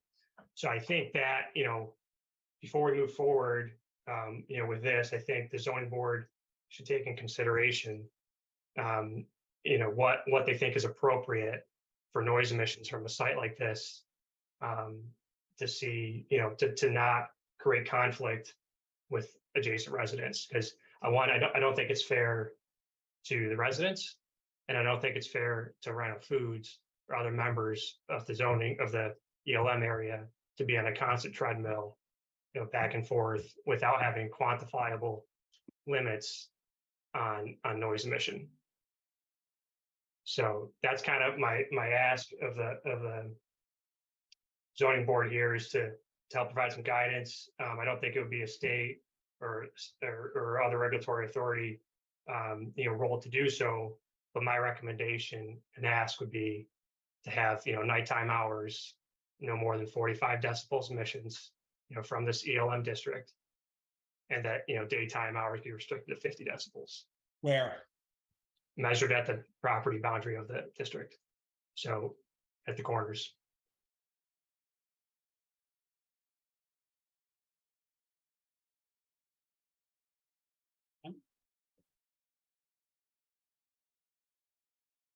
So thank you for your time. And I just want, once again, say thank you to Ted and Round Foods for being a great upstanding neighbor. And I do, want to see them, prosper, but I think, want to see, mutual benefit in this project and see, if we can get additional noise mitigation put in place to, reduce those levels down to, something that, I think is more compliant with the definition of ELM to not create conflict with the residents as stated in the zoning definition.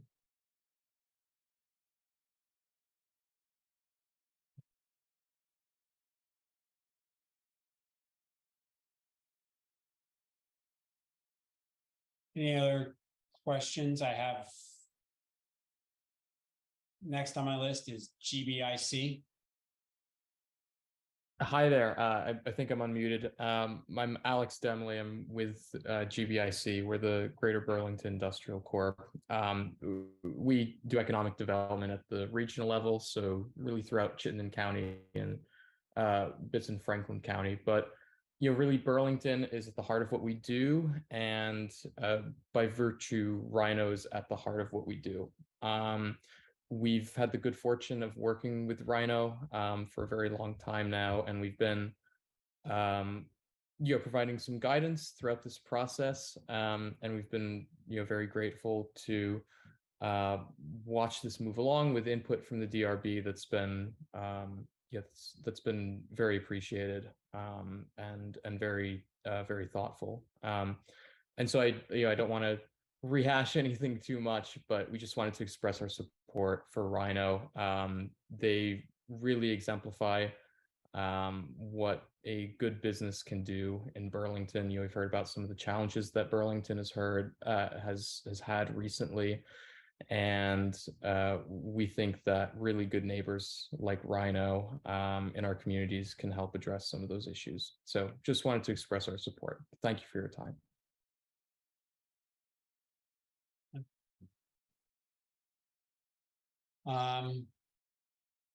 Does the applicant want to respond to any of the comments made? No, I think that's why we came to you folks early and often and tried to make the adjustments. Martin's done a good job, and we appreciate the improvements that have been made to this project.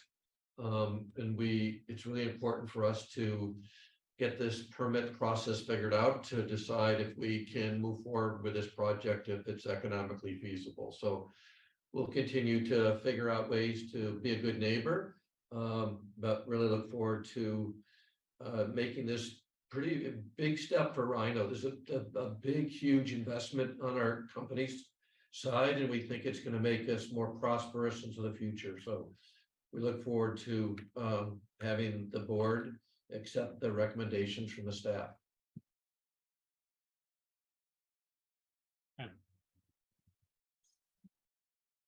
Well, I guess with that, we'll close the public hearing. Thank you. Next on our agenda, which I just lost.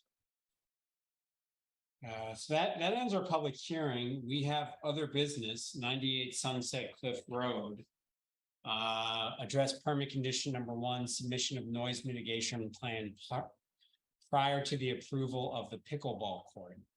I am still recused on this item. And so, Caitlin, you're up. All right.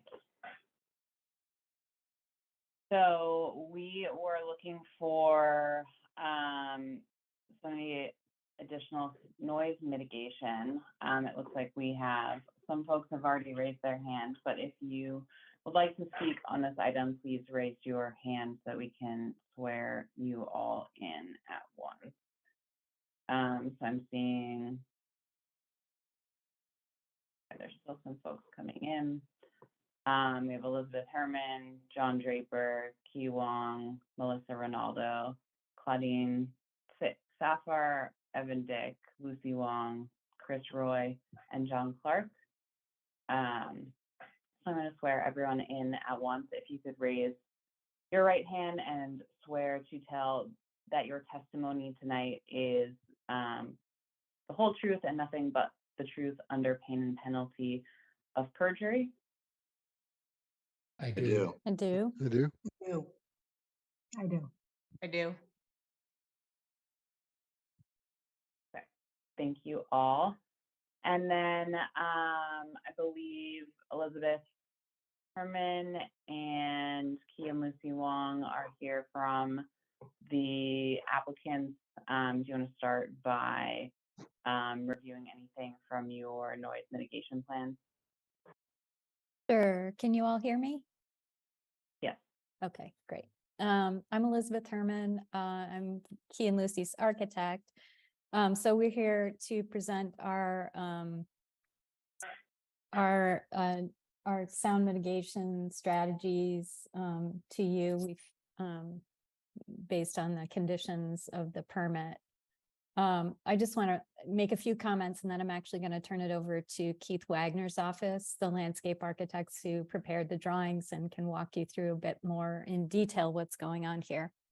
One of the things that I wanted to mention is a lot of what we're talking about here with the sound mitigation is decibel levels, and a lot of things have been referenced recently by neighbors concerning a lot of stuff that's been in the news about pickleball courts and noise. So just to add a little perspective, I just wanted to say that, you know, all of the articles that I have read about pickleball court noise have been in very different places under very different conditions. So I'd really like the board to focus on this site in particular. We have just one court and we have one ball here. We're surrounded by soft material and plantings. Just to give you an idea, it's been mentioned in one of the articles that pickleballs have a decibel level of 70 and that the noise is annoying. 30 decibels is a whisper, 60 is normal conversation, 95 and even above is typical lawn mowing equipment. We're talking about intermittent use of a ball at 70 decibels. And one of the things too that I just wanted to mention is we have very little hardscape other than the pickleball court around. Grass and soil can reduce noise by up to 10 decibels. So we're talking about reducing an already intermittent noise to levels that are normal conversation. So I just wanted to basically illustrate that I don't think that the comparisons that have been made are relevant here at all. So with that, I think I'll hand it over to Keith. We have a beautiful plan here to show. There's a lot of wonderful stuff going on here, and I think he can walk you through everything in detail. Can everybody hear me now? Yes. Okay. Hi, I'm Keith Wagner, Wagner Hodson Landscape Architects. So we were, after the DRB gave the condition of adding plant material to help mitigate the noise, we went back and revised the planting plan. And we did it with a mixture of both deciduous and evergreen. And we've done it in a two-layer effect. So along the property lines, to the left and right of the house, we've added 8 to 10 foot arborvitae, the entire length along the left side, and then right behind the pickleball court on the right-hand side plan here, and then down further as we get close to the water. We then along the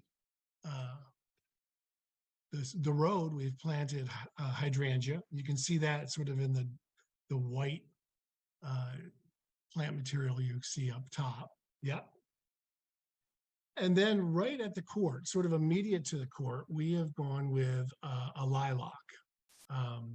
So these two layers we're proposing, and these plant materials were selected because they're dense branching and they have dense foliage.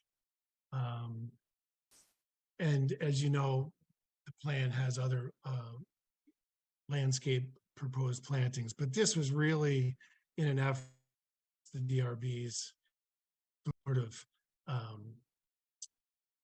condition.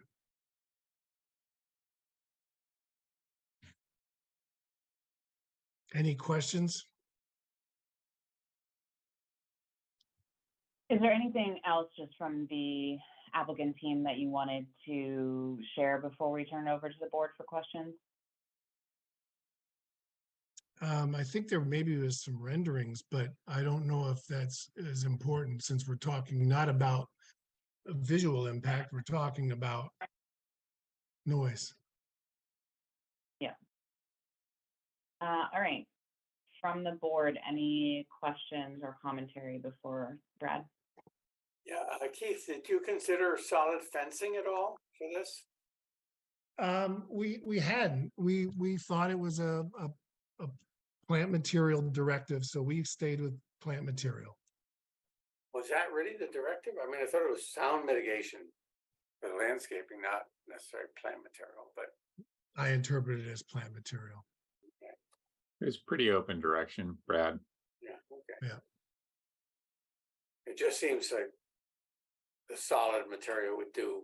I mean, I agree all the materials there would do a lot to absorb sound, but yeah, a solid, dense barrier would also do a lot to stop the sound from traveling. Mm-hmm. Brad, I'll just add that we thought the house did a pretty good job of that itself. But not in the direction where the court is. There's no house from there to the next property. Well, I guess the nearest house is not in this picture, actually. It's the one to the left here. Yeah. And so sound would have to travel around the house, and then one next to it, it's kind of at an angle and I guess on parallel with the house, but not terribly close. But in any case, the proximity of the house, I think, would help to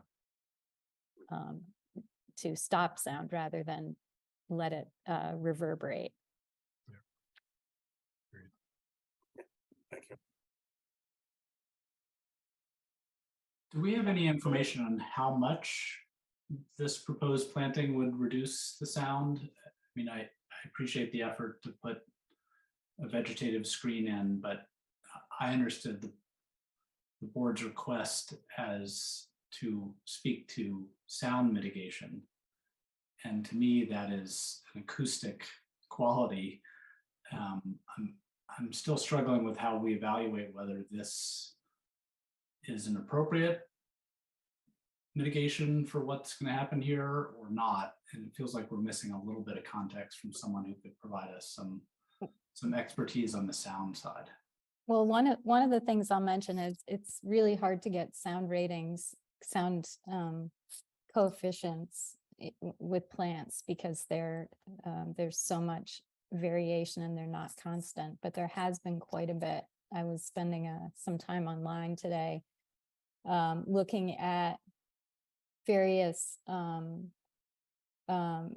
academic studies on the acoustical benefits of grass, because it's a little more easy to quantify. Both the length of the grass matters and the soil properties are a little bit easier to get a handle on. And it's a very real sound mitigation device that's used in a lot of places. It in this case, we have a lot of grassy surface surrounding the pickleball court. And like I said earlier, it is fairly consistent among all the articles I've read that the reduction in sound can be up to 10 decibels. 8 to 10 is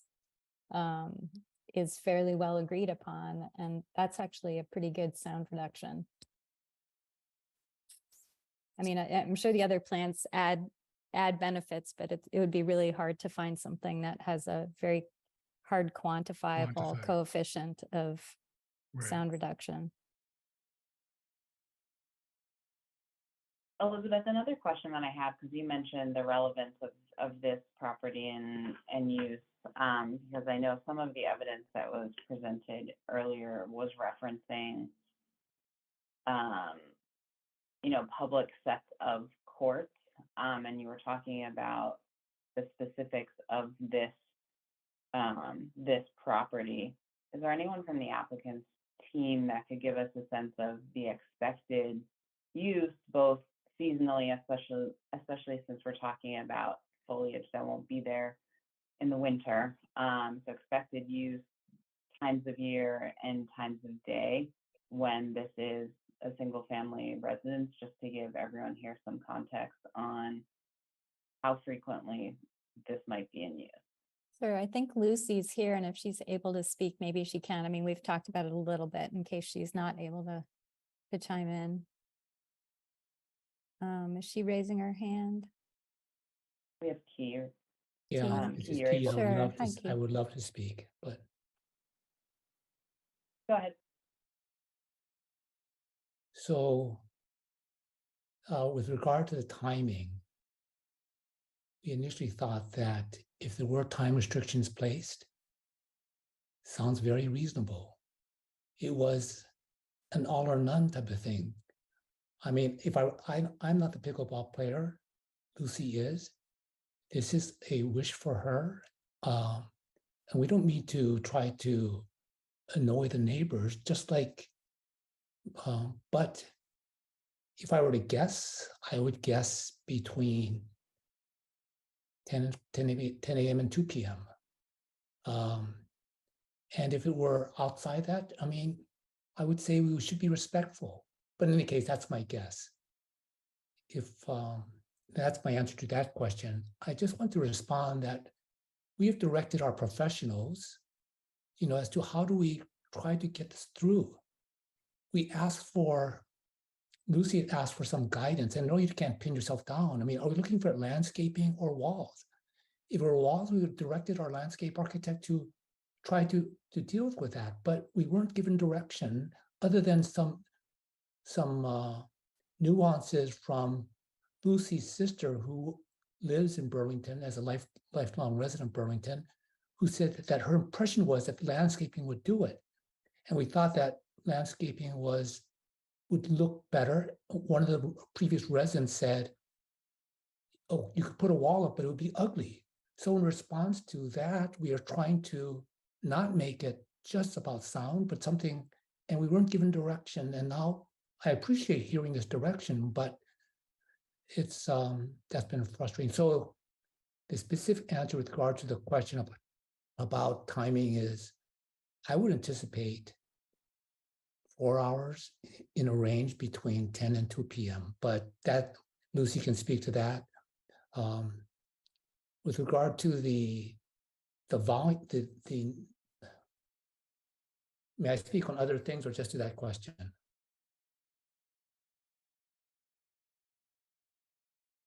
Okay. Is there any other questions? Well, the other things I would say is that I'm not a sound engineer, and but I just kind of think, what rules have we broken? And I want to be respectful of neighbors, but when neighbors that are 500 feet away with basically, I would say a forest in between, and these trees it must be 50 feet of trees. And I mean, at one point, do you say, that a concern is not, I won't say legitimate, but it just seems like they are far away. And again, not being a sound engineer, at some distance with intervening dense foliage, dense trees, that, you know, the decibel level is acceptable. You know, on a personal level, I actually find, and you know, little dogs barking to be quite annoying. One of the neighbors who bought down the road said he specifically bought, but they have a dog run. So, I mean, if I hear a dog bark once, which I find annoying, is that just give me direction? Who do I complain to? Is that a complaint? Is that something the board? I mean, the board should respond to. So the hours, I think, would be such that, well, another neighbor also said that not only did she bring up the walls, but now she says that we need a roof on the pickleball court. Now, again, not being a sound engineer, but I think sound waves travel in a straight line. They don't. So it seems like a scorched earth type of, you know, all or none for our neighbors. And we have hired professionals to, not that that's your issue, I mean, that's our issue. And we're trying, you know, so Keith Wagner said that they thought landscaping was direction. That's what we were thought, but I remember asking Lucy, you know, will a wall do this? Just we'll put up a wall. She wasn't necessarily for it, but again, a neighbor had said a wall would be ugly. So, and then sometimes I think, you know, what have I done wrong? Is it because I'm Asian? There are no Asians on this road. And are they doing this because, I mean, I don't see actually many Chinese in Burlington, not that that's your problem, but it just makes me wonder, what have I done wrong? So thank you. Thanks, Key. Lucy, did you want to speak as well? I see your hand is up. You just need to unmute yourself if you'd like to speak. I'd like to clarify the time on the pickleball court. I know neighbors have suggested they know how many hours I'm going to play. They know the time of day I'm going to play. It's all been written in letters and comments, public comments. They know my habits, I guess. Well, I'd like to clarify. I probably will play a game 5 days a week for no more than 2 hours, an hour and a half maybe. And I would be very respectful, as I told Mr. Draper, if he came over to me and said, we're entertaining, please get off the court, it would be no issue. But like he said, there was no middle ground for any of our neighbors. It was the court had to go. So to answer your question, 5 days a week, maybe 2 hours a day. I'll try not to do it at sunset, but I don't have a problem playing at 12 noon, 2 p.m., 4 p.m. when it's 95 degrees, because I play in Florida when it's 95 degrees and 100% humidity at those exact times. So I don't like people commenting about my habits when they don't know me. Thank you, Lucy. Any questions for the board before I turn it over for public comment? No, and I only ask that maybe if we get public comments that they're specific to this plan and not to issues they've already shared about and talked about. Yes, I was definitely going to cover that. So before we go over to public comment, as we've said on other matters, we have received any written comments already. If you've made comments at the last hearing, those are noted. So please try to keep your commentary to anything new. If you agree with someone else that has spoken, you can say that as well. We have been in a long meeting so far. We want to make sure that you're heard. Just make sure that your comments are adding to the discussion. So with that, I'm going to go in the order that I'm seeing here, with John Draper up first. If you'd like Hold to on. unmute. Yeah, this is John Draper, and we actually have a couple of neighbors here using my computer and my account. So Marcia Hemley, who is here, would like to speak, if that's okay. And she did take the oath when. Yeah. First of all, it was my, hello, can I speak? Can you let us know what your address is, just for the record? Sure. My address is 68 Sunset Cliff and 62 Sunset Cliff. Great, thank you. Sure. My understanding, the directive from the DRB was a noise mitigation proposal, not specifically plants. But in terms of plants, I want to mention that plants, particularly like hydrangeas and lilacs, are not static. There are many times of year where there's nothing there, where they are practically just a couple of branches from the previous year. So in terms of them presenting any kind of effective sound barrier, I can't imagine that that would be the case except for a few weeks or maybe a month out of the season. In addition, the drawing on the screen shows that there is not a lot of grassy surface between the pickleball court and the driveway of the adjacent house. And in fact, the actual positions of the houses on either side of the pickleball court is not what Ms. Herman described in terms of being at angles. They're right there. So that's all that I have to say, except the idea of counting on someone to be respectful. I'm not really confident about that, since, as I wrote in my letter, the lawn hasn't been mowed for 2 months and is very high, and deer are in there and ticks and mosquitoes, although the lawn was mowed last year. So I don't know why it isn't being mowed this year, but that doesn't bode well for counting on someone to be respectful and concerned about impact on neighbors. Thank you. You're welcome. Don, did you want to speak next? No, I don't have anything further to add. Thanks. Okay. We will move on to Melissa Ronaldo, if you'd like to unmute yourself. Hello, thank you. I live on Nottingham Lane, and my home is located approximately 500 feet from the proposed pickleball court. It is, I guess, beyond those hydrangeas and lilacs and things like that, and grass on the other side of Sunset Cliff Road.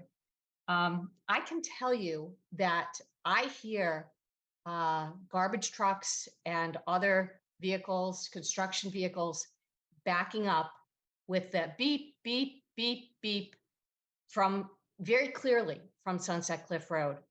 I don't know which end it's at, but I have to believe that I'm closer to the pickleball court than I am to garbage trucks backing up.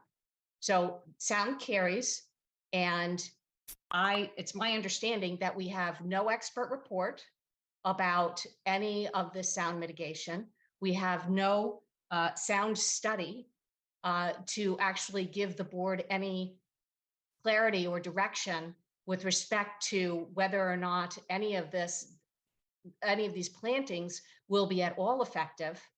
My understanding, I have been doing some research as well, and my understanding from a sound engineer who specifically does sound mitigation for pickleball courts. His name is Bob Unatich, and he's from Pittsburgh, Pennsylvania.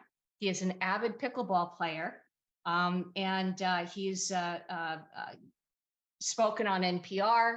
He's been interviewed for numerous articles about how to create effective sound mitigation for pickleball courts, because he loves the sport and he wants to grow the sport. And I don't have any objection to a pickleball court back there, as long as the sound is not going to disturb me. But I suspect that the sound is going to disturb me.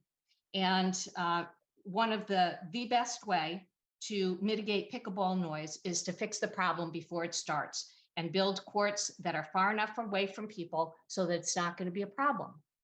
And absent that, I understand I'm coming late to this party, given that we didn't receive notice, even though we live certainly close enough and right next door to Bob, or 2 doors down from Bob Fisher, who did receive written notice, but we didn't. So, I am understanding that this has been, I guess, given preliminary approval subject to these conditions. And I don't see where the proposal meets the requirements that of the condition of the zoning permit that the board has approved. I don't think there's any report or expert opinion or any other thing that is going to suggest that this is going to be effective.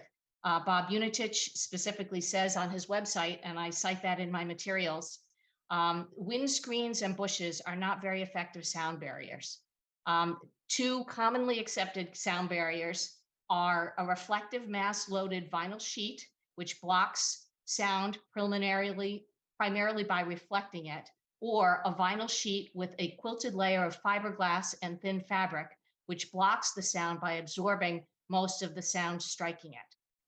Additionally, Mr. Unitich has recommended that in order to mitigate the sound, that different paddles and balls be used, soft paddles and soft balls, so that you're not hearing the constant popping of hard plastic against a hard plastic ball against a hard plastic paddle. So I spend a lot of time out on my screen porch in my backyard. My happy place is my screen porch, where I sit and read at all hours of the day. And I would be very upset if I heard the constant popping of a pickleball for 2 hours. Even at only 2 hours, that's still a lot of time to be sitting there. Additionally, I don't know, Ms. Wong, whether or not you would be practicing out there your pickleball skills, but that's something that certainly you might want to do. And if you're out there just hitting the pickleball, endlessly against a hard surface, that's going to create a different type of sound instead of just playing a pickleball game. I think that's going to be even worse.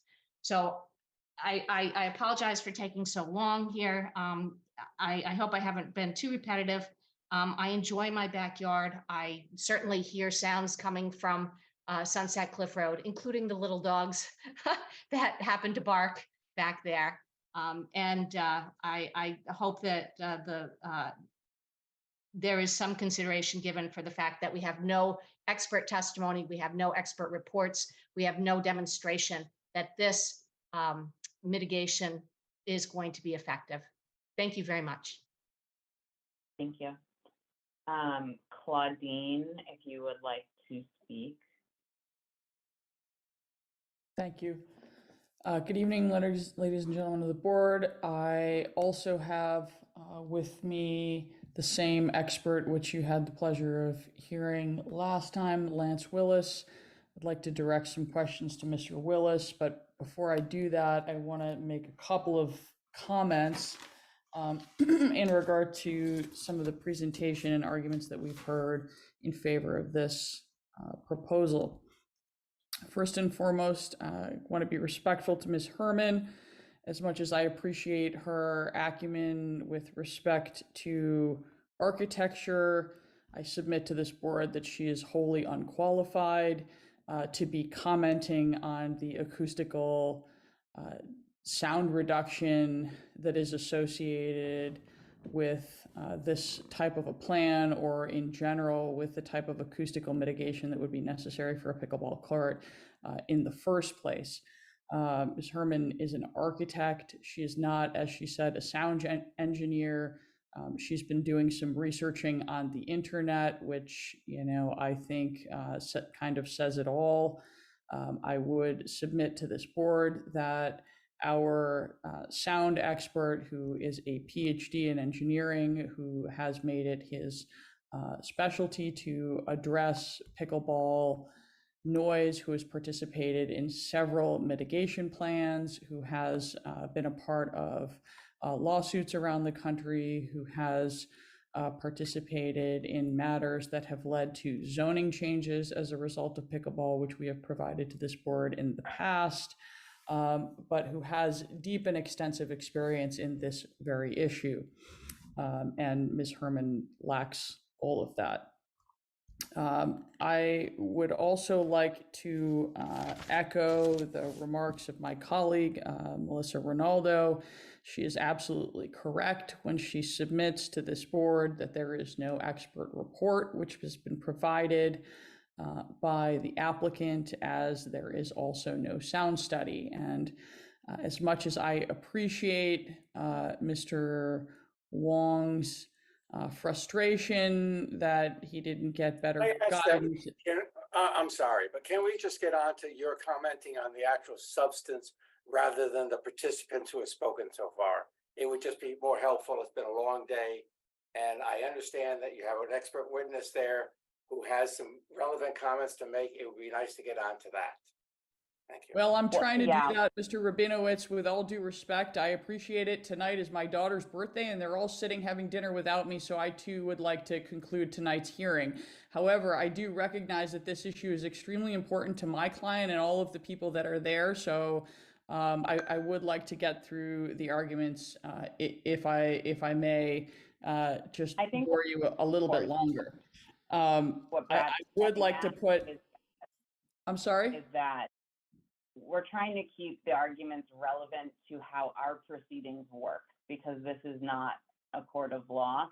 And we had discussed previously as well that the way that the expert witness was used previously did not really fall within the realms of the typical DRB process. And if he would like to make a statement, we are happy to hear that. But it is not typical, and we would prefer not to hear a back and forth questioning, because that is not our process.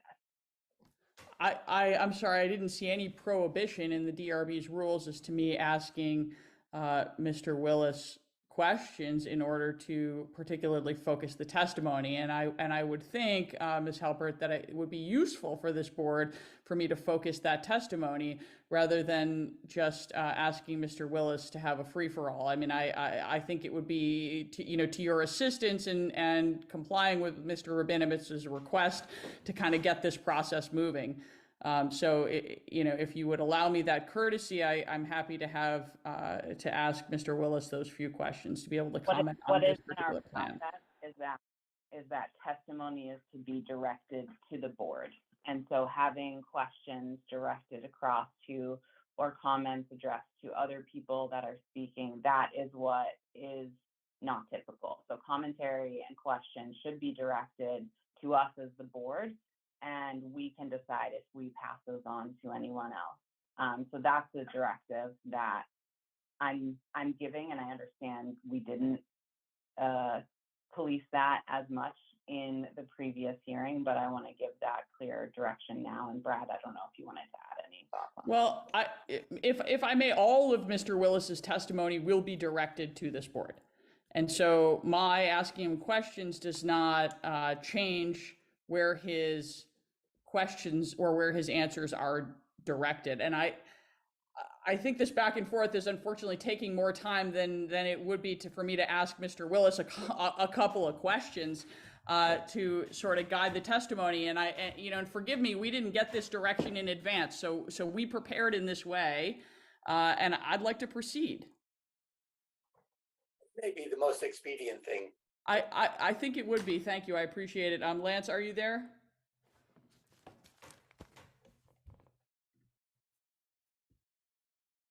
I don't know if he's muted as well, if there's a way to unmute him. Lance is a separate attendee in the Zoom. Is that what you're saying? Pardon me? Oh, I see him. I'm yeah. not. I see him, Caitlin. I had to scroll a little bit. Okay, can you hear me now? Yeah. Okay, good. So Lance, have you had the opportunity to review the landscaping submissions that the Wongs have presented to the board? Yes, I've looked at the drawings. Okay, and can you comment in your professional opinion as an engineer with substantial experience in sound mitigation for pickleball courts, whether this proposal is sufficient to impact or to mitigate the noises that will be generated by the pickleball play on this court? Yes, well, this is really a plan for visual privacy. It doesn't really accomplish much of anything in regard to abating sound. In particular, in regard to the comments that were made about ground absorption, ground absorption is measured in decibels per foot or decibels per meter. To say that grass can provide 10 dB of sound absorption lacks context. And also, between the proposed pickleball courts and the adjacent property to the west is a driveway, so there's really no grass there. And on the other side, there is less than 20 feet. So the idea that grass is going to provide any meaningful sound absorption is just not accurate. The other issue is that vegetation such as a hedge is not a noise abatement treatment. It will give some privacy, but it is too open to stop sound. But the real issue here is not either whether or not vegetation will work or whether there should be a wall, but that there is insufficient setback between the pickleball courts and the adjacent residential properties. And I think it is unfortunate that the Wongs were led down the path of trying to come up with this plan because it could not work from the beginning due to the setback issues. Can you explain what you mean by that, Lance, a little bit more, that a plan couldn't work because of the setback? Well, what we need, a noise barrier can only accomplish so much attenuation of sound. The rest has to be made up for with distance. And so having a pickleball court on a residential property is just not a compatible land use because the lot is too small to provide a sufficient setback to make an actual noise abatement plan work.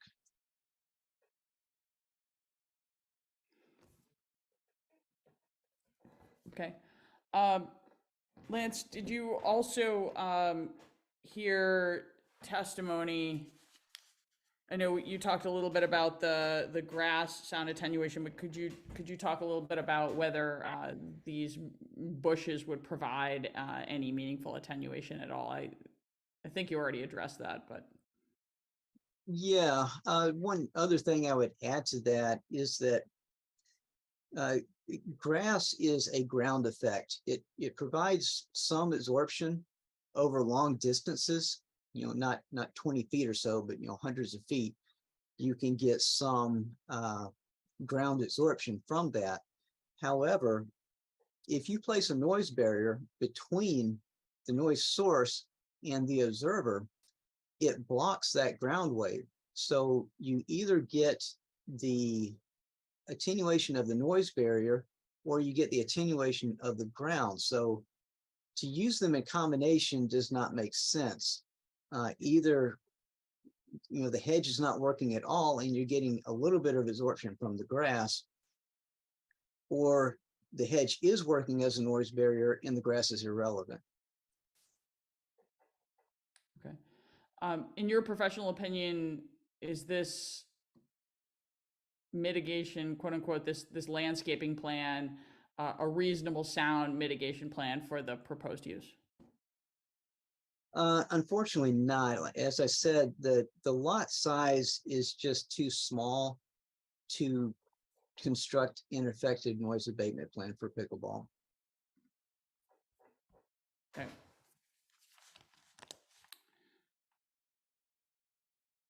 All right, I don't have anything further for Mr. Willis. I don't know if the board has any questions for him.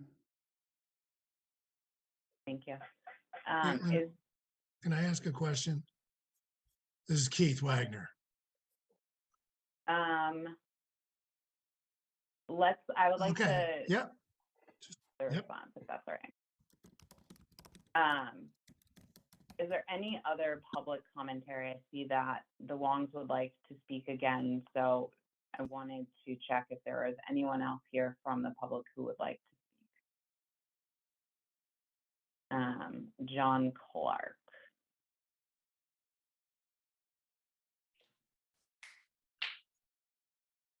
Yep.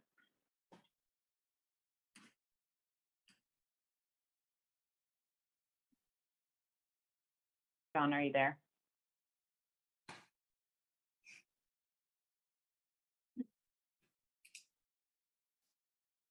We are not hearing you, John. I don't know if you are muted somewhere else. You're unmuted on our end, but we do not hear you.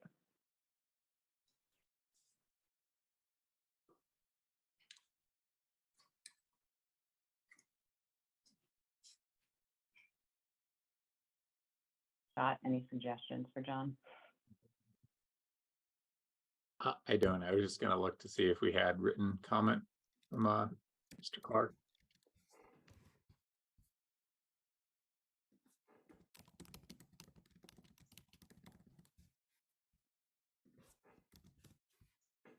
Any questions from the board for anyone from the public that we've heard from so far before I give the applicant an opportunity to respond to the comments? Caitlin, this is Jeff. My camera seems to have died, but I did have a question for Dr. Willis and maybe for Ms. Safar. I appreciate the testimony and value the perspective. I'm trying to understand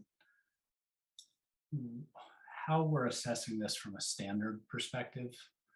You know, it may be that the proposed mitigation doesn't mitigate the sound level, but I'm not sure if we're looking at a specific sound level or if we're evaluating this just on a nuisance standard. And if just on a nuisance standard, Mr. Willis, or Dr. Willis, excuse me, I guess I'm interested in your perspective and your experience with pickleball courts, how the level of usage or the occurrence of that type of activity already in the area, which I think is the case here. There are pickleball courts pretty close on Apple Tree Point. How we should evaluate those facts when considering whether this mitigation itself is enough for this type of project. Okay, sure. I have been involved in a number of cases like this where someone has tried to build a pickleball court in their backyard in a residential neighborhood. And it has generated a lot of friction with the neighbors. You know, even though it is less use than a park or an HOA facility or something like that, it still causes a lot of issues, and I just have not seen it work well in that regard. And what was the second half of your question? I guess I'm just wondering, in terms of the sort of question of nuisance, how relevant it is that I recognize these individual neighbors may not experience this exact sound level, but this is not a unique sound experience compared to what already occurs in the general vicinity. Okay. And so I'm interested in sort of how we as a board evaluate from a nuisance perspective. Does this sort of limited use really rise to the level that we should say this can't be permitted? Or this mitigation is not sufficient, given all those other issues, to not allow it to go forward without more, I guess. Right. Well, the mitigation that's proposed is really not going to accomplish anything because it's only vegetation and that really does not block sound at all. Even if it was a solid barrier, it would still be an issue because of the short setbacks. So what we're really talking about is about the only difference would be a reduction in the amount of time that the courts are being used, presumably. It's, you know, as I said, I've seen this a number of times and it just has not worked out well in a neighborhood. And it's mainly because the lot sizes are too small to accommodate a sound source of this type. I guess, do you think it's relevant for us to consider the fact that similar uses are already occurring in the neighborhood? At what distance? Well, I don't know the exact distance. I just know that there are several pickleball courts, you know, a block or two away in those neighborhoods. Okay. I have not looked at those courts. I can't really give an opinion as to what the potential noise impacts of those are going to be. Okay, that's fair enough. Thank you. I have a question, Caitlin, for Dr. Willis. I'm just surprised that you say that trees have no benefit, even though they're typically used, evergreens are typically used for sound barriers. In fact, they're used up at the airport here in Burlington as a sound barrier. Okay. Well, I'm not talking specifically about the trees. I'm talking about the hedge that has been proposed to go between the properties. Well, they've got the evergreen hedge, the cedars. Okay, but that's a single row of plantings. In order for trees to be effective, you need to have a width, you know, hundreds of feet usually, in order to have enough density to scatter the sound to make an effective noise barrier. It's not that they have no impact. They just, you don't think this is enough to have a significant impact. It's probably not even going to be measurable. Okay, thank you.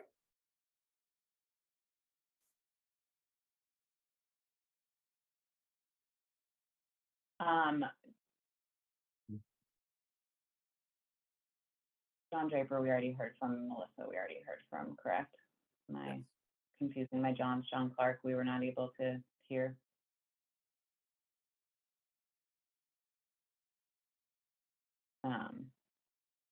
Okay. Can you hear me? Before. This is Melissa Rinaldo. I do need to respond to this assumption that was created earlier. The park, Apple Tree Park, which is in the neighborhood, is at least 4 blocks away from the current proposed site. And so it is not in the same vicinity at all. I just need to make that clear. This is not the sound that we will be hearing and being produced by this pickleball court is in no way the same as the sound that is 4 blocks away at Apple Tree Park. I don't hear those sounds. I most likely would hear the sounds from the Apple Tree, from Sunset Cliff. And also, I would just point out that there are no evergreens between the pickleball court and Sunset Cliff Road and my property. Thank you. I apologize for interrupting.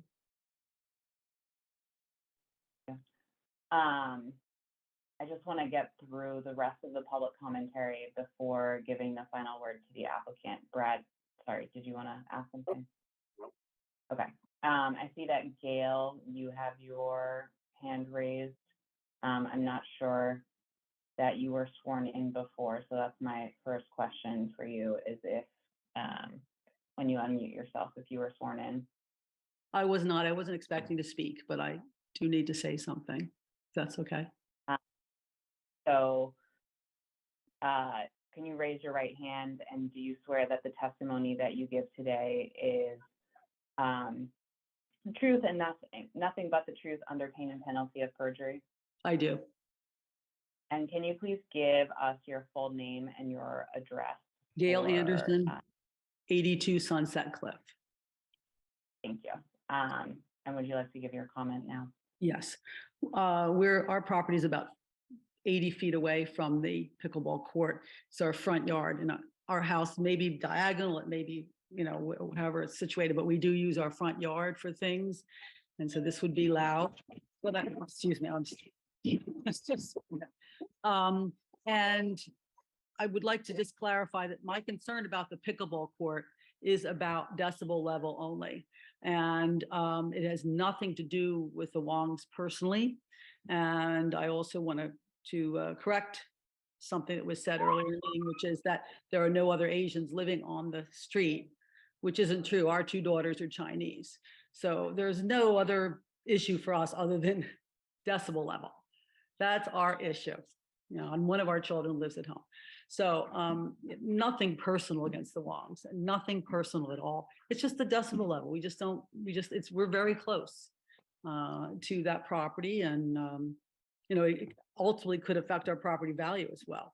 Yeah. Yes. You need to tell them John Clark is at John Draper's Oh, couch. and also that's what our dog, someone just knocked our door. John Draper is over at, No, John Clark. John Clark is over at John Draper's property. I guess he's having trouble speaking to you. So I guess he wants to use their computer. Anyway, that's all I wanted to say. I just wanted to say nothing personal. It's strictly about the decimal level. And I wanted to make that on record. Our children are Chinese. We have nothing about that. Thank you. Thank you, Gail. All right, I will give one more shot at John Draper to give John Clark the floor on his Zoom. Scott, I think you need to re-enable.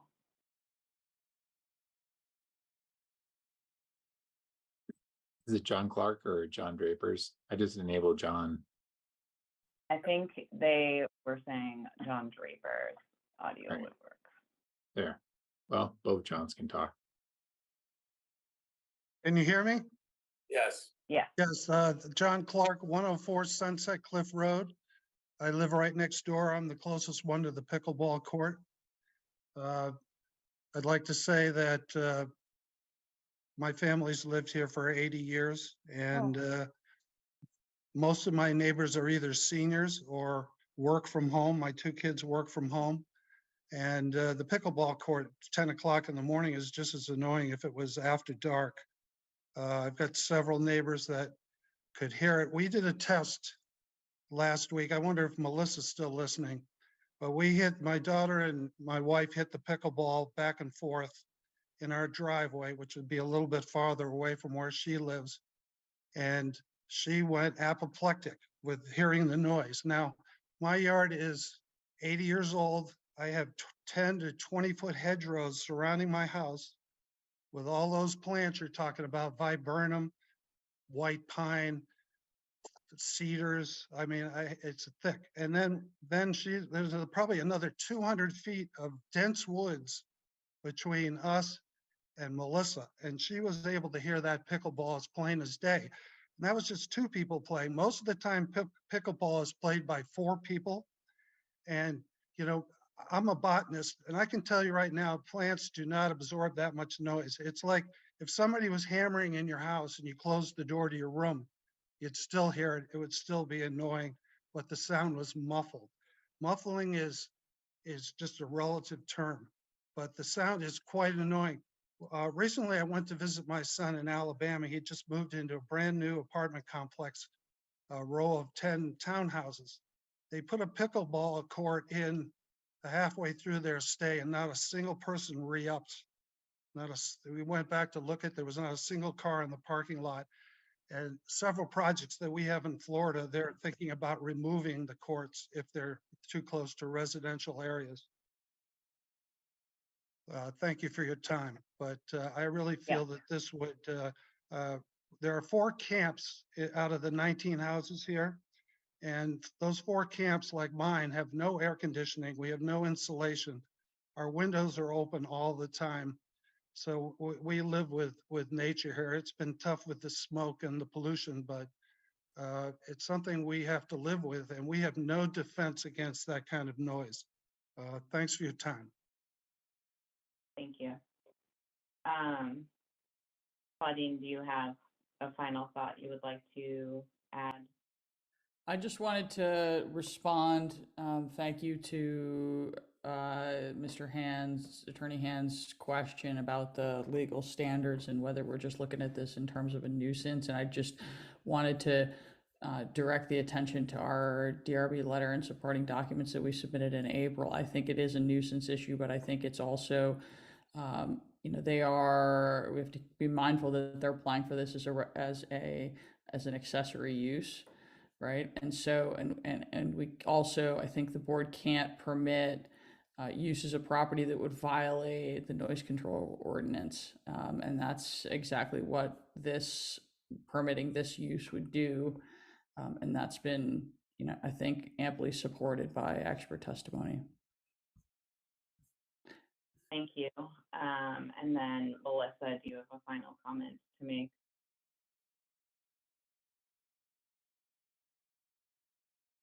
Scott needs to re-enable you, but. There you go. Thank you. So Mr. Draper's test worked well. I was sitting on my screen porch last Tuesday, and from 3:00 p.m. to 3:30 p.m., I heard the constant pop, pop, pop, pop, pop, pop of a pickleball. I didn't know where it was coming from, and so yes, from his yard, which I believe is even further away from the proposed pickleball court, I heard it as loud as day. So we have empirical evidence of that this would be disturbing to me. This would create a noise disturbance, and it would be a public nuisance. And this court should not, or this board should not permit a pickleball court that would create a public nuisance. Thank you. Okay, thank you. It looks like we have made it through all of the public comments. Any questions from the board before I give the applicant a chance to respond to the comments? Okay. Mr. and Mrs. Wong, if you would like to speak, or if anyone from your team would like to speak. Keith, I know that you had a comment previously that I asked you to hold. Wong, I would like to just add a couple of things. There have been some comments about, not getting notification. I hope it's obvious to all those people who say that. That's not our fault. We have no idea who's supposed to be notified, and we're not trying to sneak this by anyone.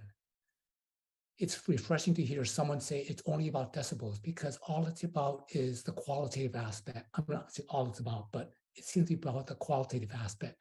I wish it were just about decibels. And I wish I would have some idea, that what is a reasonable distance for someone to complain about? I mean, the expert says that distance makes a difference, but it's, so I don't have the answers to this. We've hired professionals, and we are seeking direction for professionals. I do ask our professionals to say, what have we done wrong? I mean, so thank you for your time.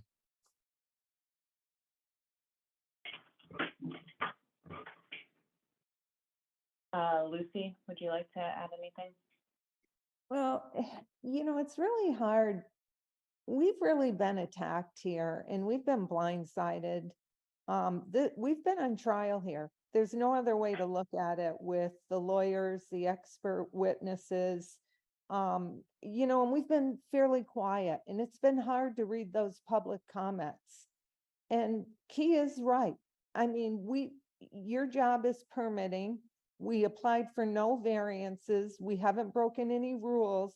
They're just assuming that this noise it's going to bother them. And it bothers me the way they're all responding. And not only it's not even about the noise. They're attacking us personally, especially me, and making judgments on us. And, Mrs. Hemsley, she's been she's just attacked me. And I haven't enjoyed sitting through this. It makes me wonder about this property and moving into this development now. But Key and I are not vindictive, retaliatory. We've been accused because our lawn hasn't been mowed. It hasn't been a great experience. And my husband is right. And whoever this Melissa is that lives in Strathmore, 500 feet away, 400 feet away, you should ask Mr. Willis. There is a certain number of feet that I think it's acceptable, 150 feet, some people will say, from a pickleball court. Some of these neighbors that are complaining are 400 feet, 450 feet, 500 feet. They're far away, but they've all just got on board. And the other thing, to my knowledge, and I don't know, Scott, if you have any information, but there are a lot of public pickleball courts that are close to housing. And a few months ago, there had been absolutely no complaints, none whatsoever, regarding pickleball noise from neighborhoods. And then finally, Apple Tree, I don't know where that court is, but someone should go over and measure from that court to the nearest house and see how many feet, because we're being held to a different standard.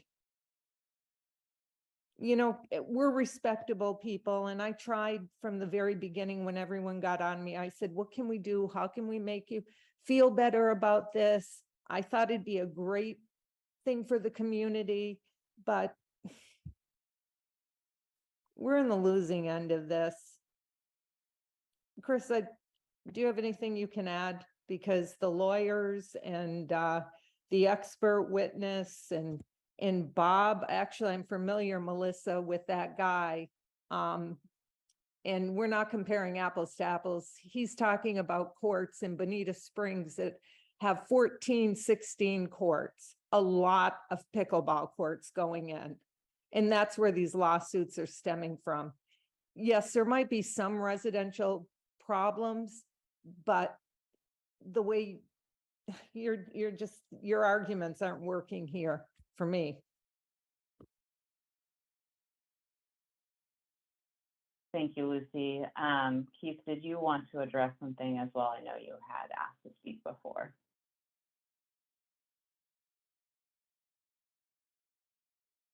If so, just unmute yourself.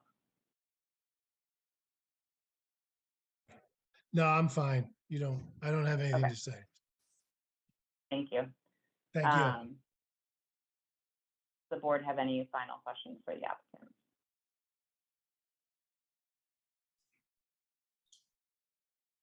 I don't know if the applicant was asking their attorney to have the right to speak. I see Chris Roy has his hand up. Caitlin, I don't know if you want to allow that. Okay. Can you enable Scott, Lucy, and I'll just confirm that.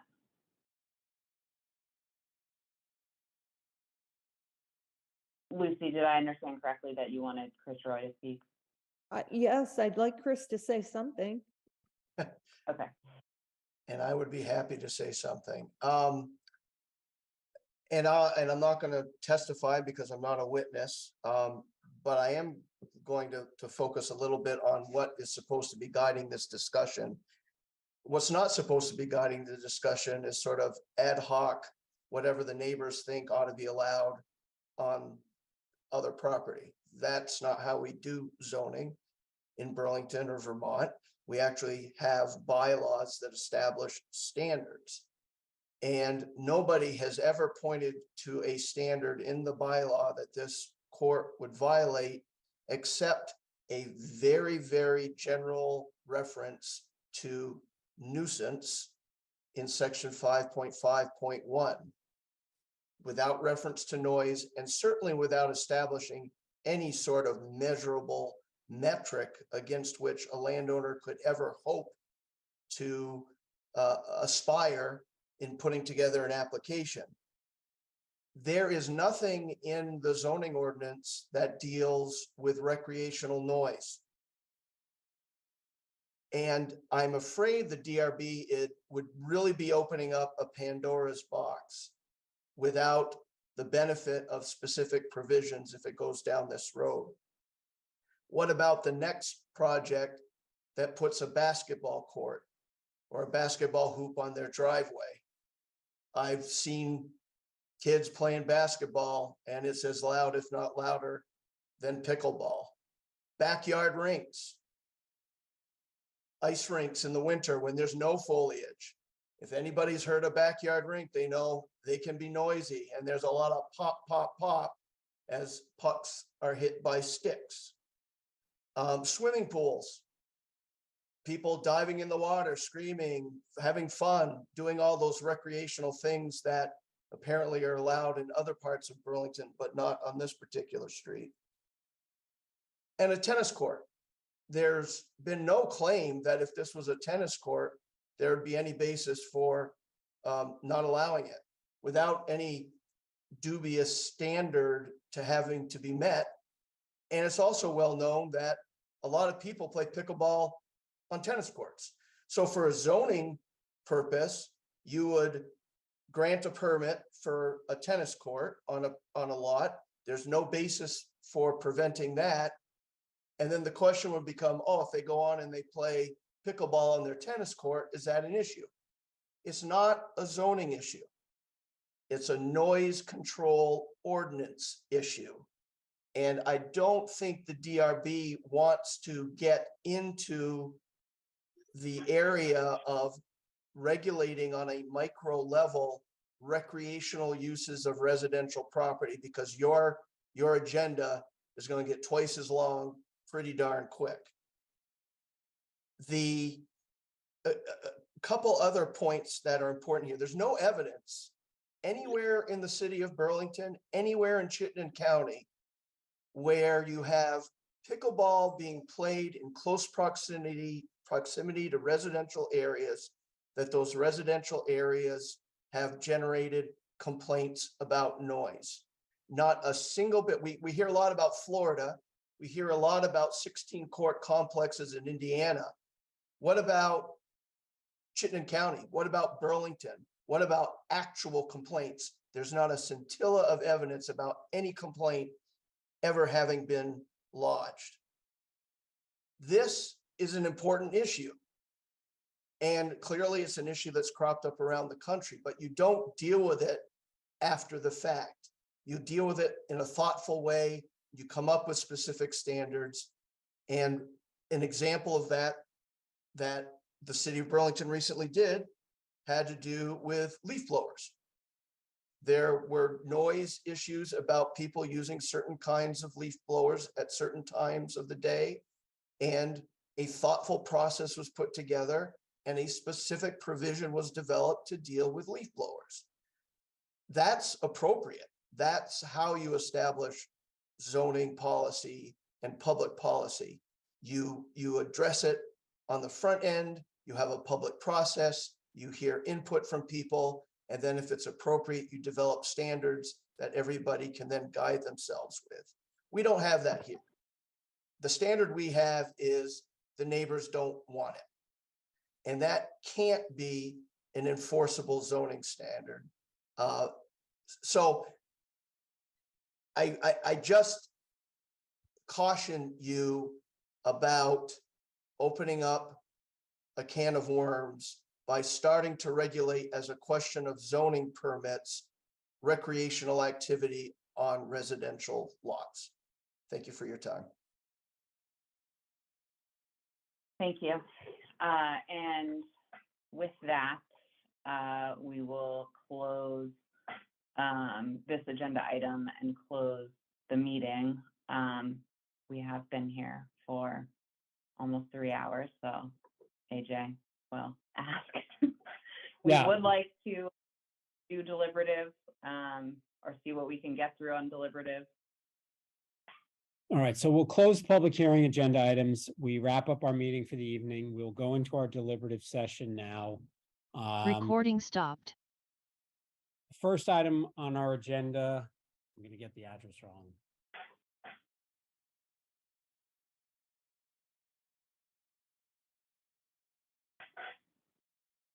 Is 50 Howard Street, the renovate historic cottage and convert to a dwelling unit. That was put on our consent agenda item.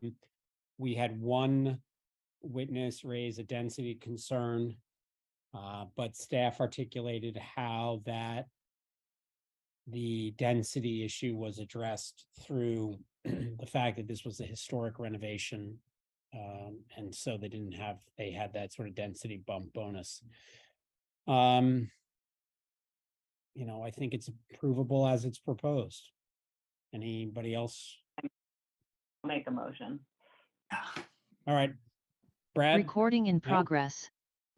50 Howard Street, ZP 23100. I move that we approve the application and adapt staff's findings and recommendations. Second? Anybody? Chase? All those in favor? I have a comment. I know it's late.